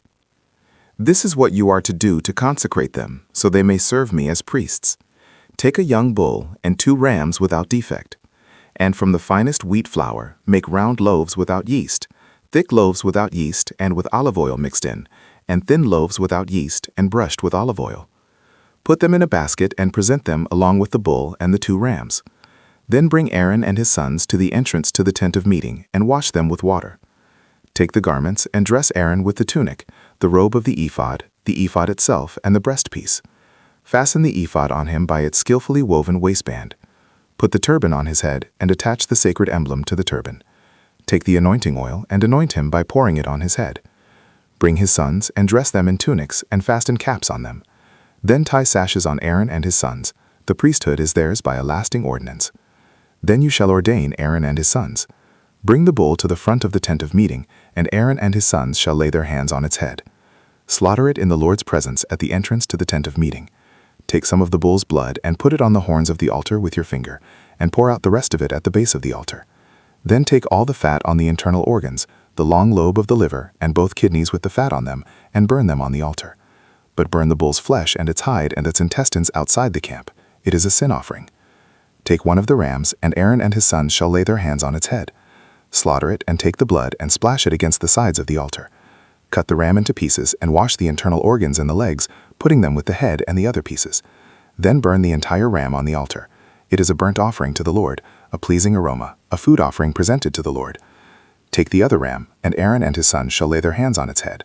Slaughter it, take some of its blood and put it on the lobes of the right ears of Aaron and his sons, on the thumbs of their right hands, and on the big toes of their right feet. Then splash blood against the sides of the altar. And take some blood from the altar and some of the anointing oil, and sprinkle it on Aaron and his garments, and on his sons and their garments. Then he and his sons and their garments will be consecrated. Take from this ram the fat tail, the fat on the internal organs, the long lobe of the liver, both kidneys with the fat on them, and the right thigh. This is the ram for the ordination. From the basket of bread made without yeast, which is before the Lord, take 1 round loaf, 1 thick loaf with olive oil mixed in, and 1 thin loaf. Put all these in the hands of Aaron and his sons, and have them wave them before the Lord as a wave offering. Then take them from their hands and burn them on the altar, along with the burnt offering for a pleasing aroma to the Lord, a food offering presented to the Lord. After you take the breast of the ram for Aaron's ordination, wave it before the Lord as a wave offering, and it will be your share. Consecrate those parts of the ordination ram that belong to Aaron and his sons, the breast that was waved and the thigh that was presented. This is always to be the perpetual share from the Israelites for Aaron and his sons. It is the contribution the Israelites are to make to the Lord from their fellowship offerings. Aaron's sacred garments will belong to his descendants, so that they can be anointed and ordained in them. The son who succeeds him as priest and comes to the tent of meeting to minister in the holy place is to wear them 7 days. Take the ram for the ordination and cook the meat in a sacred place. At the entrance to the tent of meeting, Aaron and his sons are to eat the meat of the ram and the bread that is in the basket. They are to eat these offerings by which atonement was made for their ordination and consecration. But no one else may eat them, because they are sacred.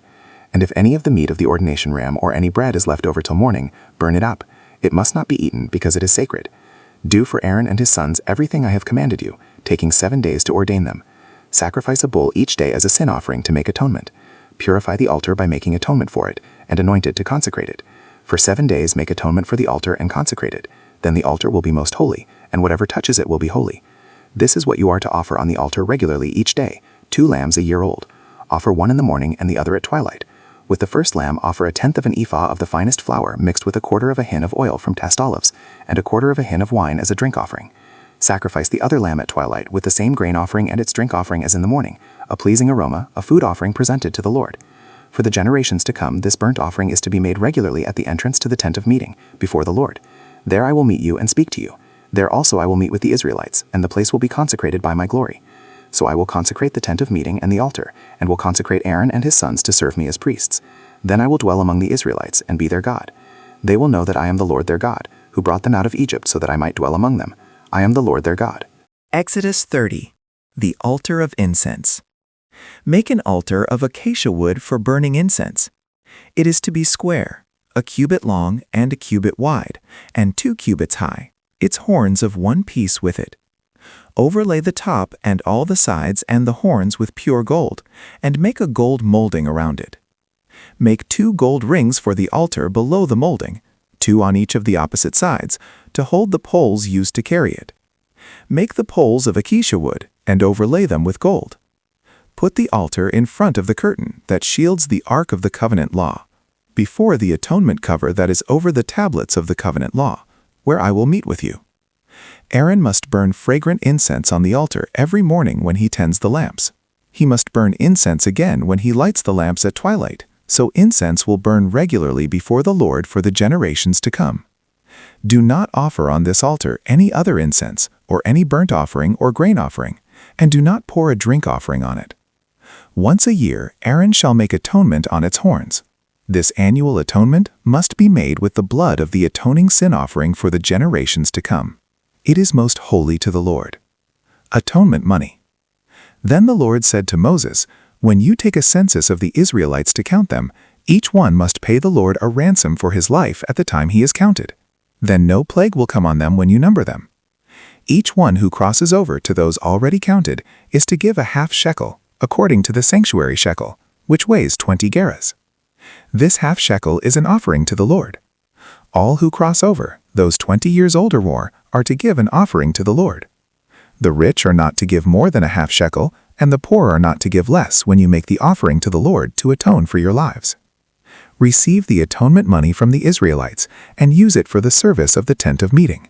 It will be a memorial for the Israelites before the Lord, making atonement for your lives." Basin for washing. Then the Lord said to Moses, "Make a bronze basin with its bronze stand for washing. Place it between the tent of meeting and the altar and put water in it. Aaron and his sons are to wash their hands and feet with water from it. Whenever they enter the tent of meeting, they shall wash with water so that they will not die. Also, when they approach the altar to minister by presenting a food offering to the Lord, they shall wash their hands and feet so that they will not die. This is to be a lasting ordinance for Aaron and his descendants for the generations to come." Anointing oil. Then the Lord said to Moses, "Take the following fine spices, 500 shekels of liquid myrrh, half as much, that is 250 shekels of fragrant cinnamon, 250 shekels of fragrant calamus, 500 shekels of cassia, all according to the sanctuary shekel, and a hin of olive oil.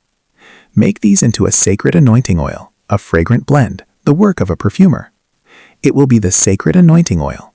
Then use it to anoint the tent of meeting, the Ark of the Covenant Law, the table and all its articles, the lampstand and its accessories, the altar of incense, the altar of burnt offering and all its utensils, and the basin with its stand. You shall consecrate them so they will be most holy, and whatever touches them will be holy. Anoint Aaron and his sons and consecrate them so they may serve me as priests. Say to the Israelites, 'This is to be my sacred anointing oil for the generations to come.' Do not pour it on anyone else's body, and do not make any other oil using the same formula. It is sacred, and you are to consider it sacred. Whoever makes perfume like it and puts it on anyone other than a priest must be cut off from their people." Incense. Then the Lord said to Moses, "Take fragrant spices, gum resin, onycha, and galbanum, and pure frankincense, all in equal amounts, and make a fragrant blend of incense, the work of a perfumer. It is to be salted and pure and sacred. Grind some of it to powder, and place it in front of the ark of the covenant law in the tent of meeting, where I will meet with you. It shall be most holy to you. Do not make any incense with this formula for yourselves. Consider it holy to the Lord. Whoever makes incense like it to enjoy its fragrance must be cut off from their people. Exodus 31. Bezalel and Aholiab. Then the Lord said to Moses, See, I have chosen Bezalel, son of Uri, the son of Hur, of the tribe of Judah, and I have filled him with the Spirit of God, with wisdom, with understanding, with knowledge, and with all kinds of skills, to make artistic designs for work in gold, silver, and bronze, to cut and set stones, to work in wood, and to engage in all kinds of crafts. Moreover, I have appointed Aholiab, son of Ahisamach, of the tribe of Dan, to help him.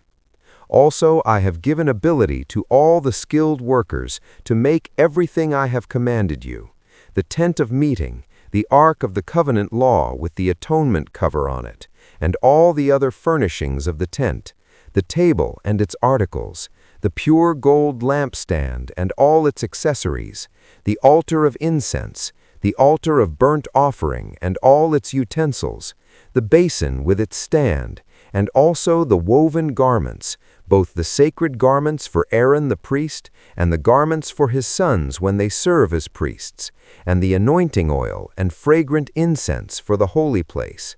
They are to make them just as I commanded you. The Sabbath.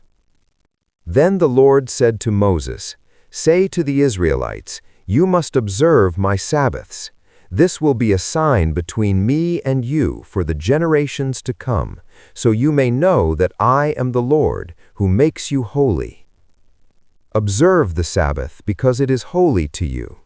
Anyone who desecrates it is to be put to death. Those who do any work on that day must be cut off from their people. For 6 days work is to be done, but the seventh day is a day of Sabbath rest, holy to the Lord. Whoever does any work on the Sabbath day is to be put to death. The Israelites are to observe the Sabbath, celebrating it for the generations to come as a lasting covenant. It will be a sign between me and the Israelites forever. For in 6 days the Lord made the heavens and the earth, and on the seventh day he rested and was refreshed. When the Lord finished speaking to Moses on Mount Sinai, he gave him the 2 tablets of the covenant law, the tablets of stone inscribed by the finger of God. Exodus 32. The Golden Calf. When the people saw that Moses was so long in coming down from the mountain, they gathered around Aaron and said, Come, make us gods who will go before us. As for this fellow Moses who brought us up out of Egypt, we don't know what has happened to him. Aaron answered them, Take off the gold earrings that your wives, your sons, and your daughters are wearing, and bring them to me. So all the people took off their earrings and brought them to Aaron. He took what they handed him and made it into an idol cast in the shape of a calf, fashioning it with a tool. Then they said, These are your gods, Israel, who brought you up out of Egypt. When Aaron saw this, he built an altar in front of the calf and announced, Tomorrow there will be a festival to the Lord. So the next day the people rose early and sacrificed burnt offerings and presented fellowship offerings. Afterward they sat down to eat and drink and got up to indulge in revelry. Then the Lord said to Moses, Go down, because your people, whom you brought up out of Egypt, have become corrupt. They have been quick to turn away from what I commanded them, and have made themselves an idol cast in the shape of a calf. They have bowed down to it and sacrificed to it, and have said, These are your gods, Israel, who brought you up out of Egypt. I have seen these people, the Lord said to Moses, and they are a stiff-necked people. Now leave me alone so that my anger may burn against them, and that I may destroy them. Then I will make you into a great nation. But Moses sought the favor of the Lord his God. Lord, he said, why should your anger burn against your people, whom you brought out of Egypt with great power and a mighty hand? Why should the Egyptians say it was with evil intent that he brought them out, to kill them in the mountains, and to wipe them off the face of the earth? Turn from your fierce anger, relent, and do not bring disaster on your people. Remember your servants Abraham, Isaac, and Israel, to whom you swore by your own self, I will make your descendants as numerous as the stars in the sky, and I will give your descendants all this land I promised them, and it will be their inheritance forever. Then the Lord relented and did not bring on his people the disaster he had threatened. Moses turned and went down the mountain with the 2 tablets of the covenant law in his hands. They were inscribed on both sides, front and back. The tablets were the work of God. The writing was the writing of God, engraved on the tablets. When Joshua heard the noise of the people shouting, he said to Moses, "There is the sound of war in the camp." Moses replied, "It is not the sound of victory. It is not the sound of defeat. It is the sound of singing that I hear." When Moses approached the camp and saw the calf and the dancing, his anger burned, and he threw the tablets out of his hands, breaking them to pieces at the foot of the mountain. And he took the calf the people had made and burned it in the fire. Then he ground it to powder, scattered it on the water, and made the Israelites drink it. He said to Aaron, "What did these people do to you that you led them into such great sin?" "Do not be angry, my lord," Aaron answered. "You know how prone these people are to evil. They said to me, 'Make us gods who will go before us. As for this fellow Moses who brought us up out of Egypt, we don't know what has happened to him.' So I told them, 'Whoever has any gold jewelry, take it off.' Then they gave me the gold, and I threw it into the fire, and out came this calf." Moses saw that the people were running wild, and Aaron had let them get out of control, and so become a laughingstock to their enemies. So he stood at the entrance of the camp and said, "Whoever is for the Lord, come to me." And all the Levites rallied to him. Then he said to them, "This is what the Lord, the God of Israel, says. Each man strap a sword to his side. Go back and forth through the camp from one end to the other, each killing his brother and friend and neighbor." The Levites did as Moses commanded, and that day about 3,000 of the people died. Then Moses said, "You have been set apart to the Lord today, for you were against your own sons and brothers, and he has blessed you this day." The next day Moses said to the people, "You have committed a great sin, but now I will go up to the Lord. Perhaps I can make atonement for your sin." So Moses went back to the Lord and said, "Oh, what a great sin these people have committed! They have made themselves gods of gold. But now please forgive their sin. But if not, then blot me out of the book you have written." The Lord replied to Moses, "Whoever has sinned against me, I will blot out of my book. Now go, lead the people to the place I spoke of, and my angel will go before you. However, when the time comes for me to punish, I will punish them for their sin." And the Lord struck the people with a plague because of what they did with the calf Aaron had made. Then the Lord said to Moses, "Leave this place, you and the people you brought up out of Egypt, and go up to the land I promised on oath to Abraham, Isaac, and Jacob, saying, 'I will give it to your descendants.' I will send an angel before you and drive out the Canaanites, Amorites, Hittites, Perizzites, Hivites, and Jebusites. Go up to the land flowing with milk and honey. But I will not go with you, because you are a stiff-necked people, and I might destroy you on the way." When the people heard these distressing words, they began to mourn, and no one put on any ornaments. For the Lord had said to Moses, "Tell the Israelites, you are a stiff-necked people. If I were to go with you even for a moment, I might destroy you. Now take off your ornaments, and I will decide what to do with you." So the Israelites stripped off their ornaments at Mount Horeb. The tent of meeting. Now Moses used to take a tent and pitch it outside the camp some distance away, calling it the tent of meeting. Anyone inquiring of the Lord would go to the tent of meeting outside the camp. And whenever Moses went out to the tent, all the people rose and stood at the entrances to their tents, watching Moses until he entered the tent. As Moses went into the tent, the pillar of cloud would come down and stay at the entrance, while the Lord spoke with Moses. Whenever the people saw the pillar of cloud standing at the entrance to the tent, they all stood and worshipped, each at the entrance to their tent. The Lord would speak to Moses face to face, as one speaks to a friend. Then Moses would return to the camp, but his young aide, Joshua, son of Nun, did not leave the tent. Moses and the glory of the Lord.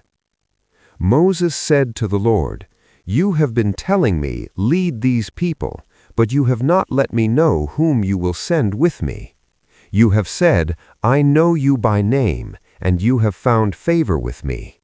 If you are pleased with me, teach me your ways, so I may know you and continue to find favor with you. Remember that this nation is your people." The Lord replied, "My presence will go with you, and I will give you rest." Then Moses said to him, "If your presence does not go with us, do not send us up from here. How will anyone know that you are pleased with me and with your people unless you go with us? What else will distinguish me and your people from all the other people on the face of the earth?" And the Lord said to Moses, "I will do the very thing you have asked, because I am pleased with you, and I know you by name." Then Moses said, "Now show me your glory." And the Lord said, "I will cause all my goodness to pass in front of you, and I will proclaim my name, the Lord, in your presence. I will have mercy on whom I will have mercy, and I will have compassion on whom I will have compassion. But," he said, "you cannot see my face, for no one may see me and live." Then the Lord said, "There is a place near me where you may stand on a rock. When my glory passes by, I will put you in a cleft in the rock and cover you with my hand until I have passed by. Then I will remove my hand, and you will see my back, but my face must not be seen." Exodus 34, the new stone tablets. The Lord said to Moses, "Chisel out 2 stone tablets like the first ones, and I will write on them the words that were on the first tablets, which you broke. Be ready in the morning, and then come up on Mount Sinai. Present yourself to me there on top of the mountain.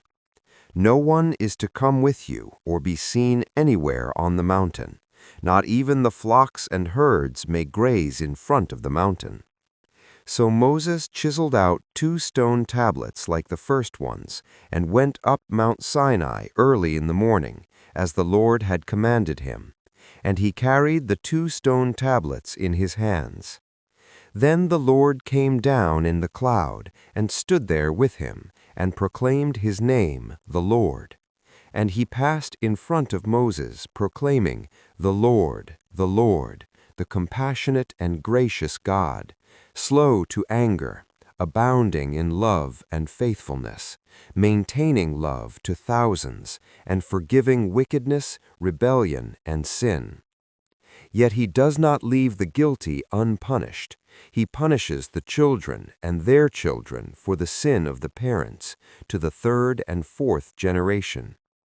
Moses bowed to the ground at once and worshipped. "Lord," he said, "if I have found favor in your eyes, then let the Lord go with us. Although this is a stiff-necked people, forgive our wickedness and our sin, and take us as your inheritance." Then the Lord said, "I am making a covenant with you. Before all your people I will do wonders never before done in any nation in all the world. The people you live among will see how awesome is the work that I, the Lord, will do for you. Obey what I command you today. I will drive out before you the Amorites, Canaanites, Hittites, Perizzites, Hivites, and Jebusites. Be careful not to make a treaty with those who live in the land where you are going, or they will be a snare among you. Break down their altars, smash their sacred stones, and cut down their Asherah poles. Do not worship any other god, for the Lord, whose name is jealous, is a jealous God. Be careful not to make a treaty with those who live in the land where you are going, or they will be a snare among you. For when they prostitute themselves to their gods and sacrifice to them, they will invite you, and you will eat their sacrifices. And when you choose some of their daughters as wives for your sons, and those daughters prostitute themselves to their gods, they will lead your sons to do the same. Do not make any idols. Celebrate the festival of unleavened bread. For 7 days eat bread made without yeast, as I commanded you. Do this at the appointed time in the month of Aviv, for in that month you came out of Egypt. The first offspring of every womb belongs to me, including all the firstborn males of your livestock, whether from herd or flock. Redeem the firstborn donkey with a lamb, but if you do not redeem it, break its neck. Redeem all your firstborn sons. No one is to appear before me empty-handed. 6 days you shall labor, but on the 7th day you shall rest. Even during the plowing season and harvest you must rest. Celebrate the festival of weeks with the first fruits of the wheat harvest and the festival of ingathering at the turn of the year. 3 times a year all your men are to appear before the sovereign Lord, the God of Israel. I will drive out nations before you and enlarge your territory, and no one will covet your land when you go up 3 times each year to appear before the Lord your God. Do not offer the blood of a sacrifice to me along with anything containing yeast, and do not let any of the sacrifice from the Passover festival remain until morning. Bring the best of the first fruits of your soil to the house of the Lord your God. Do not cook a young goat in its mother's milk.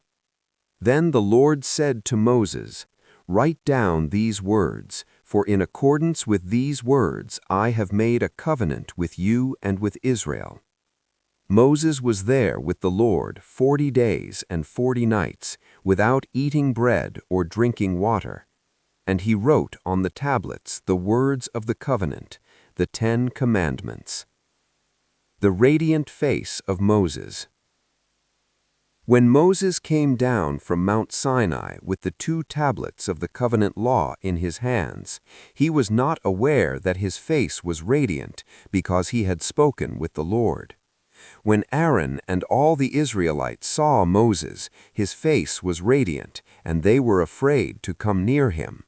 But Moses called to them, so Aaron and all the leaders of the community came back to him, and he spoke to them. Afterward, all the Israelites came near him, and he gave them all the commands the Lord had given him on Mount Sinai. When Moses finished speaking to them, he put a veil over his face. But whenever he entered the Lord's presence to speak with him, he removed the veil until he came out. And when he came out and told the Israelites what he had been commanded, they saw that his face was radiant. Then Moses would put the veil back over his face until he went in to speak with the Lord. Exodus 35, Sabbath Regulations. Moses assembled the whole Israelite community and said to them, "These are the things the Lord has commanded you to do. For 6 days work is to be done, but the 7th day shall be your holy day, a day of Sabbath rest to the Lord. Whoever does any work on it is to be put to death. Do not light a fire in any of your dwellings on the Sabbath day." Materials for the tabernacle. Moses said to the whole Israelite community, "This is what the Lord has commanded. From what you have, take an offering for the Lord. Everyone who is willing is to bring to the Lord an offering of gold, silver, and bronze, blue, purple, and scarlet yarn and fine linen, goat hair, ram skins dyed red and another type of durable leather, acacia wood, olive oil for the light, spices for the anointing oil and for the fragrant incense, and onyx stones and other gems to be mounted on the ephod and breastpiece.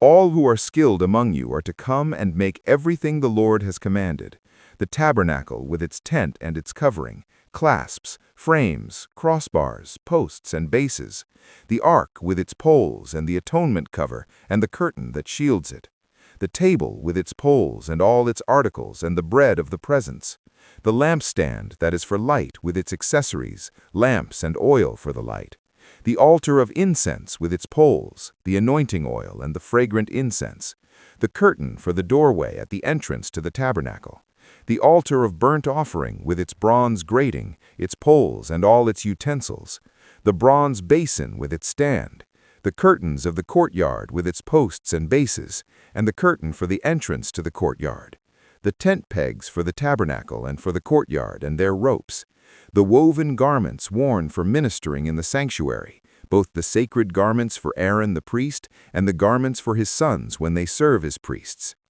Then the whole Israelite community withdrew from Moses' presence, and everyone who was willing and whose heart moved them came and brought an offering to the Lord for the work on the tent of meeting, for all its service, and for the sacred garments.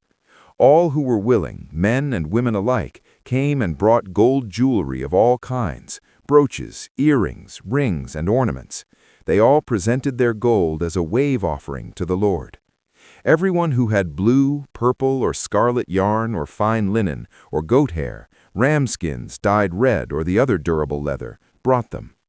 Those presenting an offering of silver or bronze brought it as an offering to the Lord, and everyone who had acacia wood for any part of the work brought it. Every skilled woman spun with her hands and brought what she had spun, blue, purple, or scarlet yarn or fine linen. And all the women who were willing and had the skill spun the goat hair. The leaders brought onyx stones and other gems to be mounted on the ephod and breastpiece. They also brought spices and olive oil for the light, and for the anointing oil, and for the fragrant incense. All the Israelite men and women who were willing brought to the Lord free will offerings for all the work the Lord through Moses had commanded them to do. Bezalel and Aholiab. Then Moses said to the Israelites, "See, the Lord has chosen Bezalel, son of Uri, the son of Hur, of the tribe of Judah, and he has filled him with the Spirit of God, with wisdom, with understanding, with knowledge, and with all kinds of skills, to make artistic designs for work in gold, silver, and bronze, to cut and set stones, to work in wood, and to engage in all kinds of artistic crafts. And he has given both him and Aholiab, son of Ahisamach, of the tribe of Dan, the ability to teach others. He has filled them with skill to do all kinds of work as engravers, designers, embroiderers in blue, purple, and scarlet yarn and fine linen, and weavers, all of them skilled workers and designers." Exodus 36. So Bezalel, Aholiab, and every skilled person to whom the Lord has given skill and ability to know how to carry out all the work of constructing the sanctuary are to do the work just as the Lord has commanded. Then Moses summoned Bezalel and Aholiab and every skilled person to whom the Lord had given ability, and who was willing to come and do the work. They received from Moses all the offerings the Israelites had brought to carry out the work of constructing the sanctuary. And the people continued to bring free will offerings morning after morning.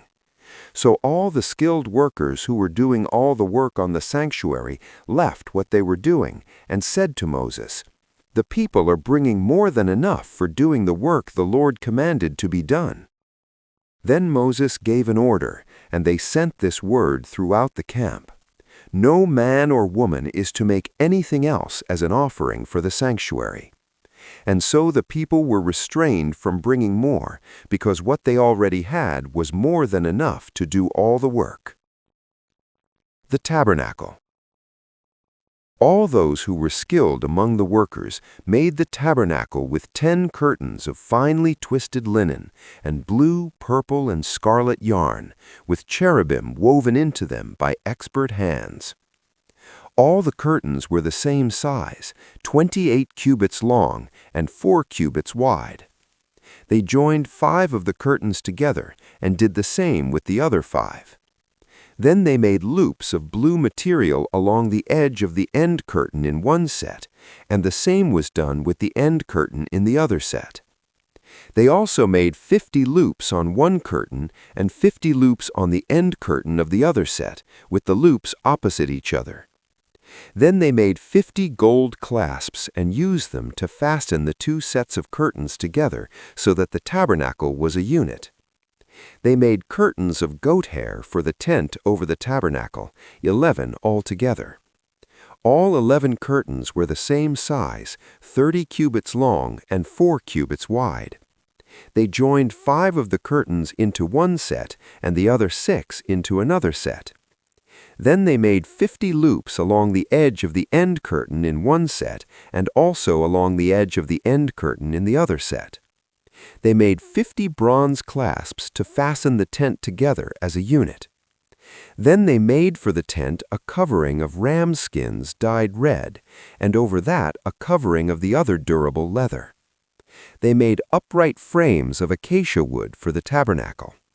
Each frame was 10 cubits long and a cubit and a half wide, with 2 projections set parallel to each other. They made all the frames of the tabernacle in this way.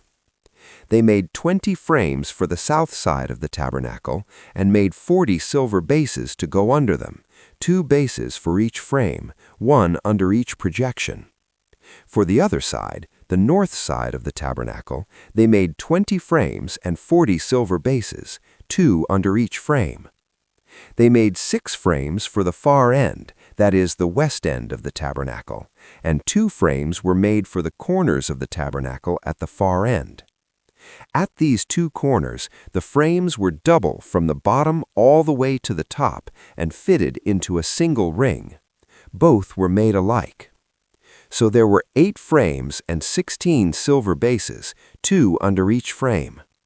They also made crossbars of acacia wood, 5 for the frames on one side of the tabernacle, 5 for those on the other side, and 5 for the frames on the west, at the far end of the tabernacle. They made the center crossbar so that it extended from end to end at the middle of the frames. They overlaid the frames with gold and made gold rings to hold the crossbars. They also overlaid the crossbars with gold. They made the curtain of blue, purple, and scarlet yarn and finely twisted linen with cherubim woven into it by a skilled worker. They made 4 posts of acacia wood for it and overlaid them with gold. They made gold hooks for them and cast their 4 silver bases. Exodus 37. The Ark. Bezalel made the ark of acacia wood, 2.5 cubits long, a cubit and a half wide, and a cubit and a half high. He overlaid it with pure gold, both inside and out, and made a gold molding around it. He cast 4 gold rings for it and fastened them to its 4 feet, with 2 rings on one side and 2 rings on the other. Then he made poles of acacia wood and overlaid them with gold. And he inserted the poles into the rings on the sides of the ark to carry it. He made the atonement cover of pure gold, 2.5 cubits long and a cubit and a half wide. Then he made 2 cherubim out of hammered gold at the ends of the cover. He made 1 cherub on one end and the second cherub on the other. At the 2 ends, he made them of one piece with the cover. The cherubim had their wings spread upward, overshadowing the cover with them. The cherubim faced each other, looking toward the cover. The table. They made the table of acacia wood, 2 cubits long, a cubit wide, and a cubit and a half high. Then they overlaid it with pure gold and made a gold molding around it. They also made around it a rim a handbreadth wide, and put a gold molding on the rim. They cast 4 gold rings for the table, and fastened them to the 4 corners where the 4 legs were. The rings were put close to the rim to hold the poles used in carrying the table. The poles for carrying the table were made of acacia wood and were overlaid with gold. And they made from pure gold the articles for the table, its plates and dishes and bowls and its pitchers for the pouring out of drink offerings. The lampstand. They made the lampstand of pure gold. They hammered out its base and shaft and made its flower-like cups, buds, and blossoms of one piece with them. 6 branches extended from the sides of the lampstand, 3 on one side and 3 on the other. 3 cups shaped like almond flowers with buds and blossoms were on one branch, 3 on the next branch, and the same for all 6 branches extending from the lampstand. And on the lampstand were 4 cups shaped like almond flowers with buds and blossoms. 1 bud was under the first pair of branches extending from the lampstand, a 2nd bud under the 2nd pair, and a 3rd bud under the 3rd pair, 6 branches in all. The buds and the branches were all of one piece with the lampstand, hammered out of pure gold. They made its 7 lamps as well as its wick trimmers and trays of pure gold. They made the lampstand and all its accessories from 1 talent of pure gold. The altar of incense. They made the altar of incense out of acacia wood. It was square, a cubit long and a cubit wide, and 2 cubits high, its horns of one piece with it. They overlaid the top and all the sides and the horns with pure gold, and made a gold molding around it. They made 2 gold rings below the molding, 2 on each of the opposite sides, to hold the poles used to carry it. They made the poles of acacia wood and overlaid them with gold. They also made the sacred anointing oil and the pure, fragrant incense, the work of a perfumer. Exodus 38, the altar of burnt offering. They built the altar of burnt offering of acacia wood, 3 cubits high.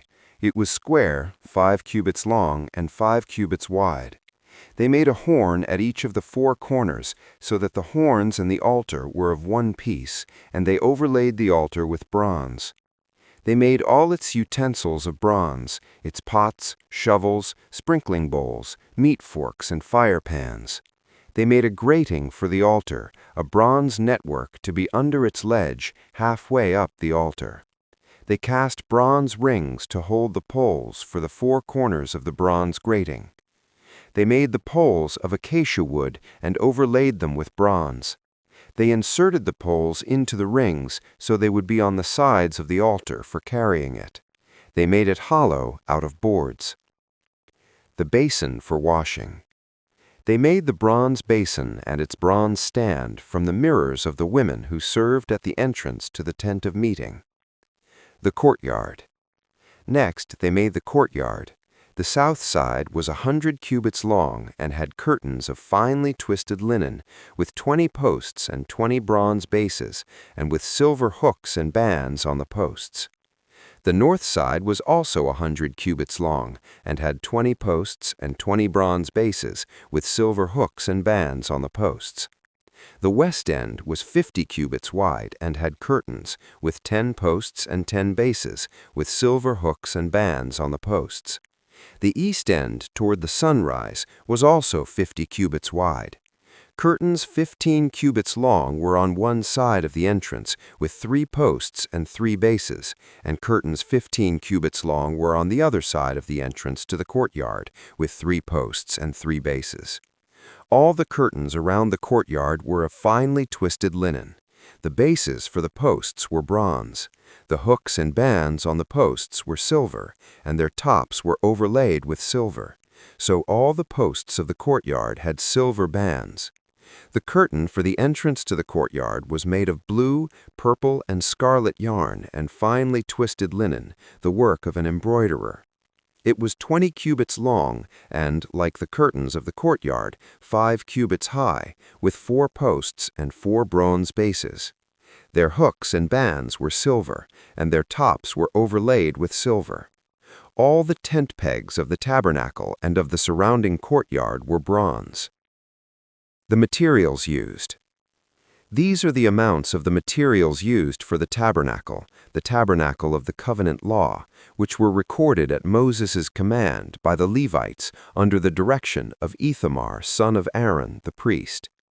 Bezaleel, son of Uri, the son of Hur, of the tribe of Judah, made everything the Lord commanded Moses. With him was Aholiab, son of Ahisamach, of the tribe of Dan, an engraver and designer, and an embroiderer in blue, purple, and scarlet yarn and fine linen. The total amount of the gold from the wave offering used for all the work on the sanctuary was 29 talents and 730 shekels, according to the sanctuary shekel. The silver obtained from those of the community who were counted in the census was 100 talents and 1,775 shekels, according to the sanctuary shekel. 1 bekah per person, that is, half a shekel, according to the sanctuary shekel, from everyone who had crossed over to those counted, 20 years old or more, a total of 603,550 men. The 100 talents of silver were used to cast the bases for the sanctuary and for the curtain, 100 bases from the 100 talents, 1 talent for each base. They used the 1,775 shekels to make the hooks for the posts, to overlay the tops of the posts, and to make their bands. The bronze from the wave offering was 70 talents and 2,400 shekels. They used it to make the bases for the entrance to the tent of meeting, the bronze altar with its bronze grating and all its utensils, the bases for the surrounding courtyard, and those for its entrance, and all the tent pegs for the tabernacle, and those for the surrounding courtyard. Exodus 39. The priestly garments. From the blue, purple, and scarlet yarn they made woven garments for ministering in the sanctuary. They also made sacred garments for Aaron, as the Lord commanded Moses. The ephod. They made the ephod of gold and of blue, purple, and scarlet yarn, and of finely twisted linen. They hammered out thin sheets of gold and cut strands to be worked into the blue, purple, and scarlet yarn and fine linen, the work of skilled hands. They made shoulder pieces for the ephod, which were attached to 2 of its corners so it could be fastened. Its skillfully woven waistband was like it, of 1 piece with the ephod and made with gold, and with blue, purple, and scarlet yarn and with finely twisted linen, as the Lord commanded Moses. They mounted the onyx stones in gold filigree settings and engraved them like a seal with the names of the sons of Israel. Then they fastened them on the shoulder pieces of the ephod as memorial stones for the sons of Israel, as the Lord commanded Moses. The breastpiece. They fashioned the breastpiece, the work of a skilled craftsman. They made it like the ephod, of gold and of blue, purple, and scarlet yarn, and of finely twisted linen. It was square, a span long and a span wide, and folded double. Then they mounted 4 rows of precious stones on it. The first row was carnelian, chrysolite, and beryl. The second row was turquoise, lapis lazuli, and emerald. The third row was jacinth, agate, and amethyst. The fourth row was topaz, onyx, and jasper. They were mounted in gold filigree settings. There were 12 stones, 1 for each of the names of the sons of Israel, each engraved like a seal with the name of one of the 12 tribes. For the breastpiece they made braided chains of pure gold like a rope. They made 2 gold filigree settings and 2 gold rings and fastened the rings to 2 of the corners of the breastpiece. They fastened the 2 gold chains to the rings at the corners of the breastpiece and the other ends of the chains to the 2 settings, attaching them to the shoulder pieces of the ephod at the front. They made 2 gold rings and attached them to the other 2 corners of the breastpiece on the inside edge next to the ephod. Then they made 2 more gold rings and attached them to the bottom of the shoulder pieces on the front of the ephod, close to the seam just above the waistband of the ephod. They tied the rings of the breastpiece to the rings of the ephod with blue cord, connecting it to the waistband so that the breastpiece would not swing out from the ephod, as the Lord commanded Moses. Other priestly garments. They made the robe of the ephod entirely of blue cloth, the work of a weaver, with an opening in the center of the robe like the opening of a collar, and a band around this opening so that it would not tear. They made pomegranates of blue, purple, and scarlet yarn and finely twisted linen around the hem of the robe. And they made bells of pure gold and attached them around the hem between the pomegranates. The bells and pomegranates alternated around the hem of the robe to be worn for ministering, as the Lord commanded Moses. For Aaron and his sons they made tunics of fine linen, the work of a weaver, and the turban of fine linen, the linen caps and the undergarments of finely twisted linen. The sash was made of finely twisted linen and blue, purple, and scarlet yarn, the work of an embroiderer, as the Lord commanded Moses. They made the plate, the sacred emblem, out of pure gold, and engraved on it, like an inscription on a seal, "Holy to the Lord." Then they fastened a blue cord to it to attach it to the turban, as the Lord commanded Moses. Moses inspects the tabernacle. So all the work on the tabernacle, the tent of meeting, was completed. The Israelites did everything just as the Lord commanded Moses. Then they brought the tabernacle to Moses, the tent and all its furnishings, its clasps, frames, crossbars, posts, and bases, the covering of ram skins dyed red, and the covering of another durable leather, and the shielding curtain, the Ark of the Covenant law with its poles and the atonement cover, the table with all its articles and the bread of the presence, the pure gold lampstand with its row of lamps and all its accessories, and the olive oil for the light, the gold altar, the anointing oil, the fragrant incense, and the curtain for the entrance to the tent, the bronze altar with its bronze grating, its poles and all its utensils, the basin with its stand, the curtains of the courtyard with its posts and bases, and the curtain for the entrance to the courtyard, the ropes and tent pegs for the courtyard, all the furnishings for the tabernacle, the tent of meeting, and the woven garments worn for ministering in the sanctuary, both the sacred garments for Aaron the priest and the garments for his sons when serving as priests. The Israelites had done all the work just as the Lord had commanded Moses. Moses inspected the work and saw that they had done it just as the Lord had commanded. So Moses blessed them. Exodus 40, Setting up the tabernacle.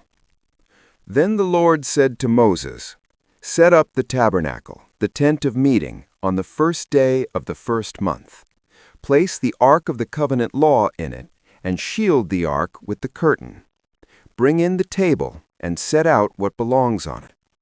Then bring in the lampstand, and set up its lamps. Place the gold altar of incense in front of the Ark of the Covenant law, and put the curtain at the entrance to the tabernacle. Place the altar of burnt offering in front of the entrance to the tabernacle, the tent of meeting. Place the basin between the tent of meeting and the altar, and put water in it.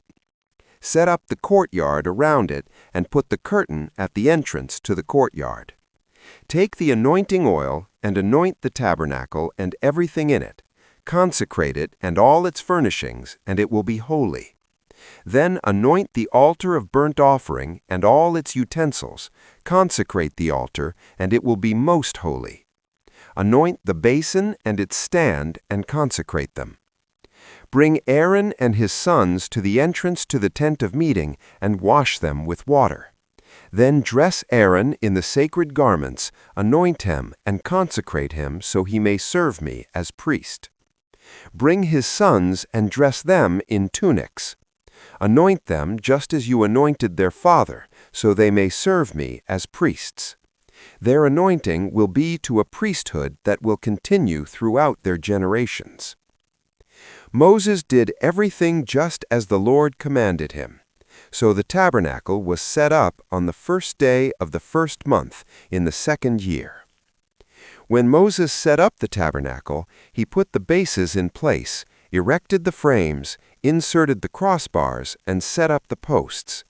Then he spread the tent over the tabernacle and put the covering over the tent, as the Lord commanded him.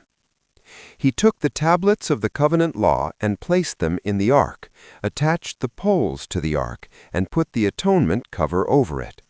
Then he brought the ark into the tabernacle and hung the shielding curtain and shielded the ark of the covenant law, as the Lord commanded him.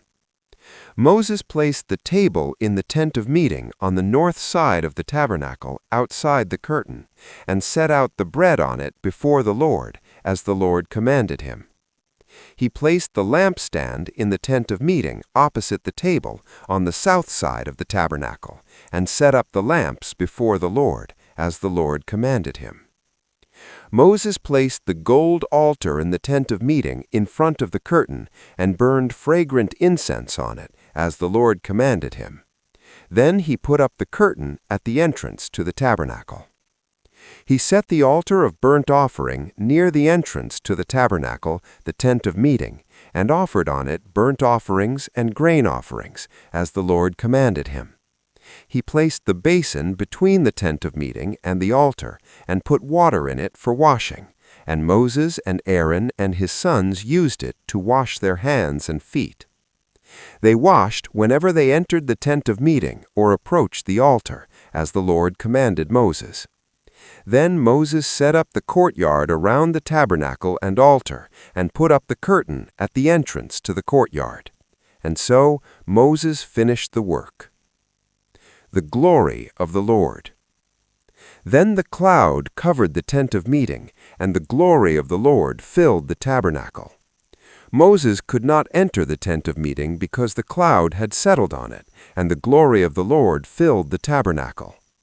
In all the travels of the Israelites, whenever the cloud lifted from above the tabernacle, they would set out.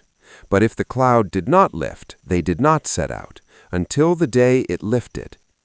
So the cloud of the Lord was over the tabernacle by day, and fire was in the cloud by night, in the sight of all the Israelites during all their travels.